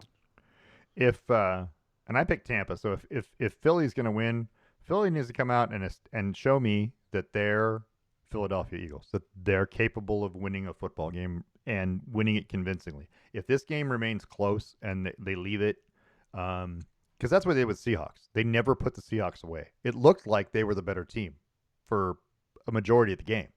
You felt like Philadelphia at any point in time, oh, they're going to score. It's going to be a 2-touchdown game. They never did, and they left Seattle in it. I think that's what I'm expecting to happen in this game. I'm expecting them to not put Tampa away and Tampa to stay around. But if Philadelphia can come out and play the way they're capable of playing, they'll put Tampa away early, and that's how they win. They just haven't shown me they can do that over the last 7 games. So that's where I'm at. Yeah, that's fair. Yeah, I just feel like they're on this path, and maybe it's mental now, because it gets in your head. I mean, it does. Losing gets in your head. So. Well, the good thing is that like a week goes by, you reset, you kind of relax. Playoffs, you're 0-0, right? You're not competing for anything other than to win. But so they're going to come out calm. I think the Eagles are going to come out calm. That's when you have to frustrate them. You have to frustrate them early and get that doubt that they spent a whole week pushing out of their heads to start to creep back in. Right.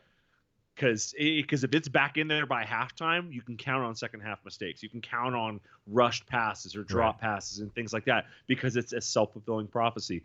But if you let them come out, score touchdowns, get a lead, get calm, it's going to be over fast.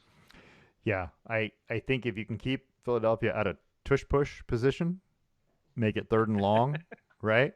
The brotherly shove, whatever you want to call it. If you can keep them out of that position, make it 3rd and long, 3rd and 5, 3rd and 6, 3rd and 7. Keep them out of 3rd and 1 or 2. You have a very good chance. Don't let Philadelphia have those long, sustained drives down the field where they convert on 3rd and 1 all the time. That's what you have to do if you're Tampa. I don't know if it's going to happen. There was another thing that was on the Kelsey podcast. They talked about one of the no dumb questions that they got from a fan thing was, what is the red zone? And so they started talking about the red zone, the high red zone, the medium red zone, and the tight red zone. And when Travis called it Jason called it the tight red zone, Travis said, "Oh, you mean the tush push zone?" Right? And Jason goes, "If it works, if it works, whatever you got to do, man." All right, I think I'm done. We were going to talk about the national championship. Let's just mention it real quick. I don't know that we want to talk about it in depth, but Michigan's your national champion in college football with a 34-13 win over Washington. They are the last remaining undefeated team, so that kind of seems fair. This was a game that was close down to the end. It was 2013 Michigan in the 4th quarter. 2 late touchdowns basically sealed it for Michigan. Washington never really looked like they were in the football game. I mean, they were close, but they just you never felt like they were competing. Statistically speaking, 303 yards rushing on 38 attempts for Michigan. That's 8 yards a carry. That's what doomed Washington. They could not stop the run. And then, passing wise, they had to throw the ball. They threw the ball 51 times, Washington does. That's not normally what they do. So 51 passing attempts meant you were losing the whole game, which you were. right. Yeah. So what was your impression of watching the football game? Did you think that Washington was overmatched? I think that Michigan did exactly what you needed to do, which was, well, so first of all, the superstar of Washington is not Michael Penix. Right. It's not Odunze, and it hasn't been for their biggest games. It's been that running back, Dylan Johnson. Yeah. That guy is a stud. And the moment he got hurt in the Oregon game, so in the Pac-12 championship, now the game was kind of already decided, but he got hurt. Yeah. It was like, okay, how's this going to play out? And next thing you know, he was getting hurt again during the Texas game. Like he keeps re-injuring that ankle. Well, he went out in this game, sat out for a bunch. Came back, left, came back, left. It happened a bunch of times. But not having him as a reliable person was a killer for them, because then you needed to rely on Michael Penix to make plays. And Michael Penix has one play, which is 40 yards downfield. Yeah. And either it's a flag or it's not. All right. And I'm a little biased because I like Oregon, so I don't want to interject too much of my, he's only got one speed, he's terrible. He can, of course, throw an underneath 5-yard route to a wide open person. Easy peasy. Everyone can, right? But when it comes to his playmaking, it's just these big dump, massive plays that rely on a busted coverage. I mean, hell, he had 2 touchdowns this game. One of them was a play where no one went with the guy. Yeah. Because they got confused. That's his big play. So you could argue his ability to recognize the bust. Sure, he's got a good brain, but the pass is the easy part. Yeah. Right. So at the end of the day, Michigan took away every big play he tried to make, especially down the stretch. They put him in a hole early.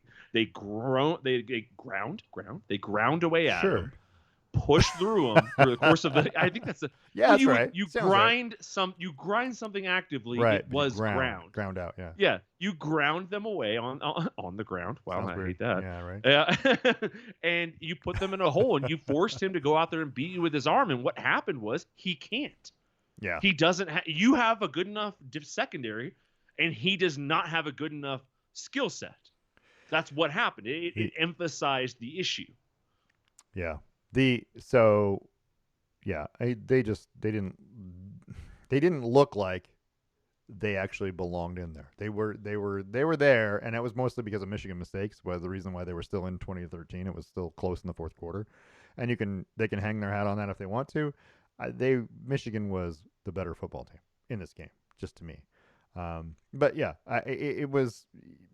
They weren't doing what Washington does well to win football games, which is mix things up. And they weren't. Dylan Johnson's your guy. He should be running the football hard. Washington wasn't doing that. They had 40-something yards on 20 carries, which is terrible. So, Michigan's your national champions. You won't have to wait long. Saturday, October 5th, Michigan plays at Washington in Seattle. Just FYI. Yeah. Because they're conference foes. Because they're conference. And I'm just going to say this. I'm looking at the Michigan Wolverines schedule for 2024. It includes Texas on September 7th, USC on September 21st, Washington at Washington, Oregon in the Big House November 2nd, and Ohio State. So, oh my gosh. Is this conference going to be tough? Or is it going to be what? Fun? It's going to be fun. There's going to be a lot. It's going to be fun. But it's going to remind me of the Pac-12 in that you're going to have these teams that beat up on each other. But that's what's been the biggest complaint about the Pac-12 for however long, right? Is that they always beat up on each other. And now I will say this: Ohio State has a very effective non-conference schedule this coming season. Ohio State plays Akron, Western Michigan, and Marshall, which is smart because they also play at Oregon, at Penn State, and Michigan. Somehow Ohio State doesn't play UCLA or USC next year. Yeah. Yeah. So they've got a very favorable schedule. So I have a couple points here. I'm trying to come out to a couple Oregon games next year. I'm going to Oregon versus Purdue in Purdue. It's been decided. John's got us a place to stay and everything like that. We're all good. I want to come out to the Oregon-Washington game. It's in Eugene. Right. That'd be a fun one. But I'm thinking about the Oregon-Michigan game at the Big House. Yeah. Well, that'd be great. Inaugural season in the Big 12. But the problem is there's another game on the schedule. That's Oregon-Ohio State at Oregon. Yep. That's a big deal. That's a huge game to go to. Yeah. So I think astronomical. But they're not going to be too bad because I have looked at some the hottest games this year. Like I have perspective now because I've gone to an NFL game or two. Right. Yeah. But the hottest game this past year, you could still get seating for 160. Yeah, it's to our biggest games last year. I have no problem paying $150 for a ticket to go watch them play Ohio State. Yeah, I think that's going to be a big deal because Ohio State's never played at Oregon, so that's going to be interesting. Never been to Oregon, and they got lucky that one year. What was the pandemic? That's right. Yeah. So lucky. I'm sitting here looking at the schedules, and I'm not sure who in the Big Ten now has the toughest schedule.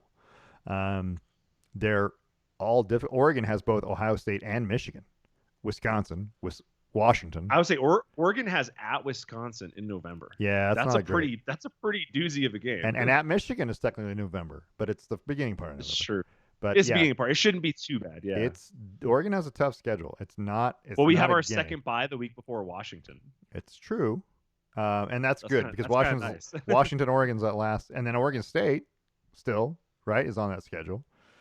It's interesting. It's going to be interesting. I think when I'm looking at all these teams and the schedules are tough. I mean, the Big Ten is going to be so tough, and I'm going to tell you this. Here, I just found the toughest schedule in the Big Ten. Are you ready? It's Wisconsin. Wisconsin doesn't play either Michigan or Ohio State. And you're asking, how can that be the toughest schedule? They play Alabama September 14th. They play at USC September 28th. Hey, hold on. It's a Nick Saban-less Alabama. It is a Nick Saban-less Alabama. You're right. But they also play Penn State, at Iowa, Oregon in a row. Wisconsin has a very tough schedule. This is not easy. That's kind of brutal. Yeah, that's kind of brutal. So, well, I think Oregon has Michigan State, Ohio State, and Purdue in 3 games. And not that Michigan State's great, but they're rebuilding, right? They just hired a new coach and everything like that. They're on a different direction. Right. So that could be interesting. And then they travel to UCLA the week before that. I mean, hell, we have Oregon State, UCLA, Michigan State, Ohio State, Purdue. It's ridiculous. I am so excited for this schedule of good teams. Good football games. Every week's a good football game. 4 of these teams had winning records. Yeah. In that thing. The only one that didn't was Michigan State, and well, we know. Penn State has a 4-game stretch of at USC, at Wisconsin, Ohio State, and Washington. Oh, it's so good.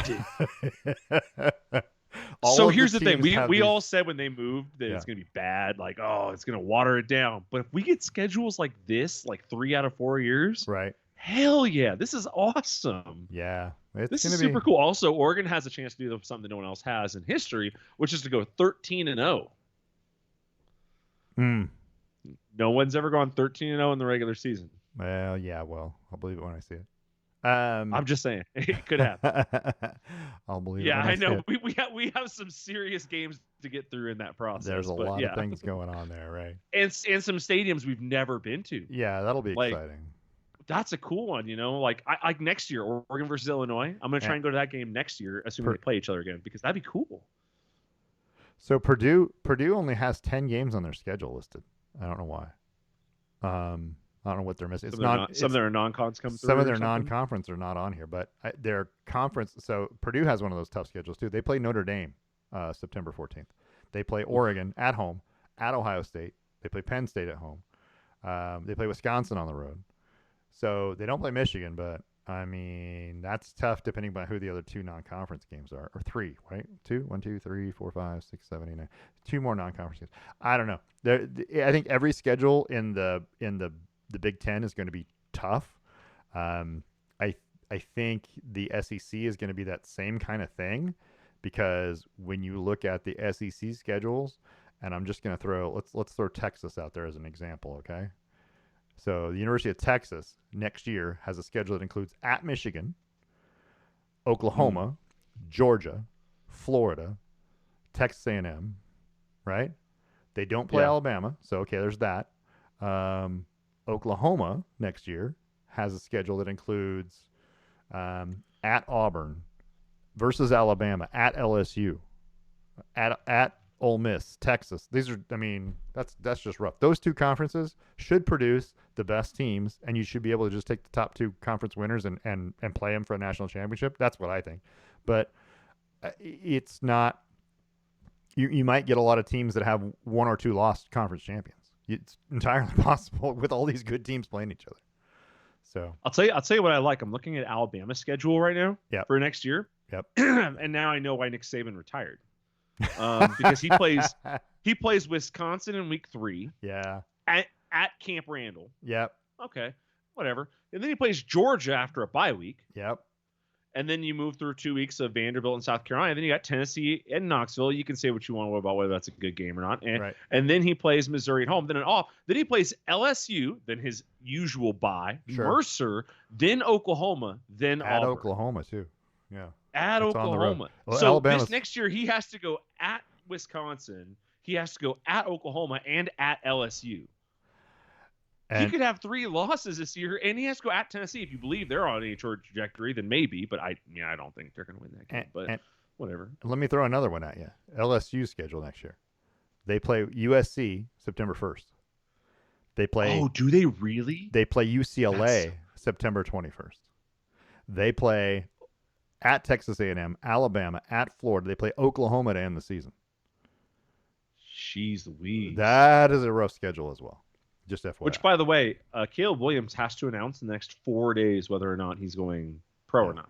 Yeah, so I props to LSU because their non-conference schedule includes Nichols and South Alabama, but also includes UCLA and USC, which is gigantic. Nobody in the SEC ever plays 2 Big 5 teams of any caliber. Not that UCLA is great, not that USC is great, but I mean, didn't still, UCLA beat LSU a while back this past year, or was it last year or the year before? One of the two. It's one of the two for you. 2023, was it last year? So last year, not last year. 2022. It had to be 2 years ago. They didn't play him in 20. Oh, come on, do for me. Nope, they didn't play him in 2022 either. In 2021. Wait, who the heck came to UCLA? I don't know. Somebody came. It was out LSU. It was 2021, and lost 38-27. Okay, so I'm just remembering it much farther back than it was. Oh my gosh, right. I thought it was like last week. Yeah. I'm getting old. Yeah. UCLA's schedule includes at LSU, Oregon, at Penn State, at Washington, USC, Iowa. So awesome. It's just ridiculous. And they have a I'm Hawaii so game excited too. for the schedule. Yeah. So it's exciting. I don't know. It's going to be fun. Anyway, that being said, let's talk about the trivia question answer, which we said was Pete Carroll has, and I just showed you the answer if you're looking. Pete Carroll is one of 3 coaches to win a college football national championship and a Super Bowl. Who are the other 2? You got Jimmy Johnson, who was the coach in Miami for the Hurricanes for a national championship, and the Dallas Cowboys. Who's the other coach? Did you come up with it? No. Is it Jim Harbaugh now? It's not Jim Harbaugh. Nope. Oh wait, no. Did they lose? Yes. Oh no, I'm thinking of John. John Harbaugh has one. I was thinking of the Harbaugh Bowl. Yeah, John Harbaugh. And won. I'm pretty sure Harbaugh won a Baltimore, title. But yeah. it was the other Harbaugh. The other Harbaugh. Got any guess? No. No, that's my best one, unfortunately. So it's Barry Switzer. Barry Switzer won with Oklahoma Nebraska? in the 80s. Oklahoma. No, Oklahoma. Yeah, he won with Oklahoma in the 80s. He also won with the Dallas Cowboys a Super Bowl. So, yeah. Oh. So Pete Carroll's the only one to do it without being a Dallas Cowboy coach. So there you go. So, yeah, it's interesting. I mean, those are interesting. That's an interesting tidbit. And I just want to say, so if you look at this picture right here, this is Barry Switzer, the head coach, kneeling down right there, leaning over. The guy on your picture to his right, his left, but our right, that is Joe What? Wait, who is that? So Barry Switzer's got his hands on his knees right there. The guy to his left, our right, is Joe Avezzano. Joe Avezzano was the Oregon State head football coach for many years, and when they were terrible, he was also a special teams coordinator for the Dallas Cowboys at some point in time. So there you go. What kind of shoes are they wearing? Can you identify those? Those are turf shoes back in the day when. No, turf but shoes, what's brand? the brand? Nope. I've never seen that logo before. Can't tell you. I don't know off the top of my head, but this was back when turf shoes were brand new. Also, who's the guy who was left in jeans? That's who I want. That's just the guy that holds the mic cord, I think. I don't know. Oh yeah, he's a staffer. He's that guy. You know what I mean? He's not wearing the gray slacks like these other guys here. He's wearing jeans and t-shirt and. Well, he's actually got a colored shirt. Anyway, so yeah, that's the answer. It's a cowboy colored shirt. Yeah. You got something you want to talk about for a minute? Yeah, I got something I want to gripe about. What you got? So, a couple nights ago, the Toronto Raptors played the Lakers. Yeah. And this was on January 9th. Yeah. Final score was 132-131 Lakers. Yeah. After the game, the coach of the Raptors, Darko Rajovic. Yeah. Rajakovic. Sure. Yeah, let's do that. He came out and went on a rant. And his complaint was that the free throws in the game were abnormally lopsided, specifically in the fourth quarter. Now, if you pull up the NBA's page and you go to the game and you look it up, you find out that in the fourth quarter, the Toronto Raptors shot 2 free throws, making 1 of 2 by Scotty Barnes, and the Lakers shot 23. Wow. They were 19 of 23. Anthony Davis went 11-11 at the line in that game. Now, they ended up winning by 1. Right. So Darko went off on a massive rant saying a whole bunch of stuff that got him fined, which today found out was $25,000. Sweet. But he said, what happened tonight is completely BS. This is a shame. It's a shame for the referees. It's a shame for the league to allow this. I understand respect for all stars, but we have star players on our team as well. How is it possible that Scotty Barnes, who is an all-star caliber player in this league, he goes to the rim every single time with force and trying to get to the rim without flopping and not trying to get foul calls? He gets 2 free throws the whole game. Yeah. How is that possible? How are you going to explain that to me? They get to win tonight. If that's the case, just tell us so we don't have to show up for the game. Just let them win. It's not fair. He said, and that's not. It said it's not happening for the first time. Scotty Barnes is going to be an all-star. He's going to be the face of this league. And what's happening over here and during the whole season, I've been holding back, but it's complete crap. Yeah. Okay. Good for Darko. Yeah. Go off King and let them know that the NBA is rigged. It's rigged. Yep. You don't get 23 foul calls in the fourth quarter unless somebody has money on it. Donahue. Maybe. It's garbage. Donahue said back in the day that the FBI was investigating the league for corruption, for scandal. They said that the FBI investigation was likening to the NBA to more like the WWE, scripted. Yeah. And then the NBA decided to make him a fall guy, cast him out. He eventually got prosecuted and everything like that, and all the FBI investigation went away. But the point is that when you see things like this, how are you not a conspiracy theorist? How do you not think that the league wants LeBron to win that game? They won the in-season tournament questionably, and then have proceeded to be the worst team in the NBA over the past month. Yeah. What the hell? Yeah. Quit trying to prop up LeBron. It's time to move on. We're done with him. He's a Hall of Famer. Put him in there. Put him out to pasture. We're done with it. I'm tired of hearing about how the Lakers are this or the Lakers are that, and then turning around and having to watch him shoot 23 free throws in the fourth quarter to be this or that. Yeah. Oh, we're witnessing greatness. I don't give a shit if we're witnessing trash. It's terrible. This is bad. All right. This can't happen anymore. Sure. And Darko needs to go off even louder. They find me $25K. Guess what? They find another player $35K for his criticism of another player. But they only find him $25K for his criticism of the rest because they don't want to make too much of a wave now because Darko's got a loud mouth. Yeah. Darko needs to speak up a little louder, and I think other coaches do too, because this is terrible. It's egregious. Any Toronto Raptors fan needs their money back for the game. The Lakers need to be charged an extra $500,000. They need to be charged an extra $32 million if they want to be cheaters the whole season, right? If Adam Silver's complicit in this, he needs to be investigated because I thought he was doing good things with the league. But when you see things like this, it's just terrible. Can't stand it. Yeah, I don't even know how to follow that. I don't know what to follow with. Like, it's just like there's no way to look at that and think that the refs. Like somebody would be like, "Well, just don't foul them." Right. You think I fouled them that many times and they didn't foul me at all? It's amazing the difference in that game. Ended up being a 23 foul difference over the course of the whole game. Yeah. But of that, 21 of them were in the fourth quarter. Yeah. You're trying to tell me for a whole game it was pretty clean, and all of a sudden the Raptors just forgot how to play? Yeah, the Lakers shot 36 free throws, the Raptors 13 in the whole game. So, yeah, it's different. I mean, that's... Now, to be fair... And they shot 21 of those in the fourth. To be fair, had the Raptors shot a little better at the free throw line, they only shot 61%. Had they made a couple more, they would have won. How are you supposed to plan for the refs deciding to go off like that? Yeah, you can't. And the funny part is, Toronto scored 70 points in the paint. In this game, 70 of their 131 were in the paint. The Lakers had 50. They had a 20-point advantage in the paint. You'd think that that's where the fouls would come. When you're in the paint scoring, That's when teams Well, foul that's where they would call the fouls on the Toronto. That's where they called the fouls on Toronto. Right. Was in the paint, right. but they weren't calling them the other way in the paint. It's weird. So you're trying to tell me that the Lakers, some of the biggest divas in the NBA, are the most disciplined defensive players in the league? Yeah, I don't know. Come on, I watched you call a foul on Paul George the other night when LeBron charged him. It's a no call at best, but you didn't call anything. And then you're trying to tell me that on that 3-pointer that Scotty Barnes made that tied the game, that they got a moving screen call against AD because AD throws his hands up and flops the floor. God, I wish somebody would Tanya Harding LeBron already and just fucking get it over with. Like, let's just end this BS and let's move on to a new superstar in the league because I'm tired of this. Who would it be?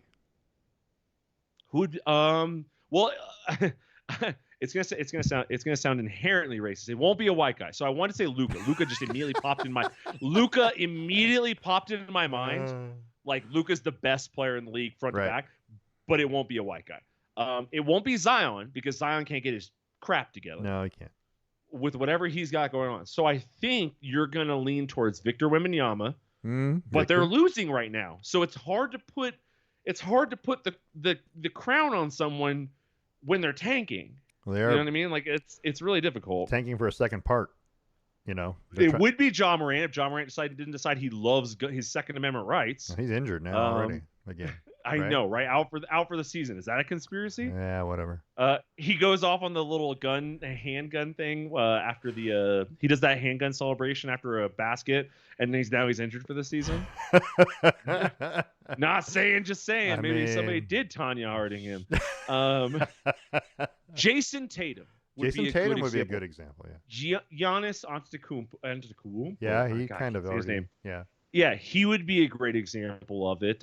Speaking of those two teams are playing right now.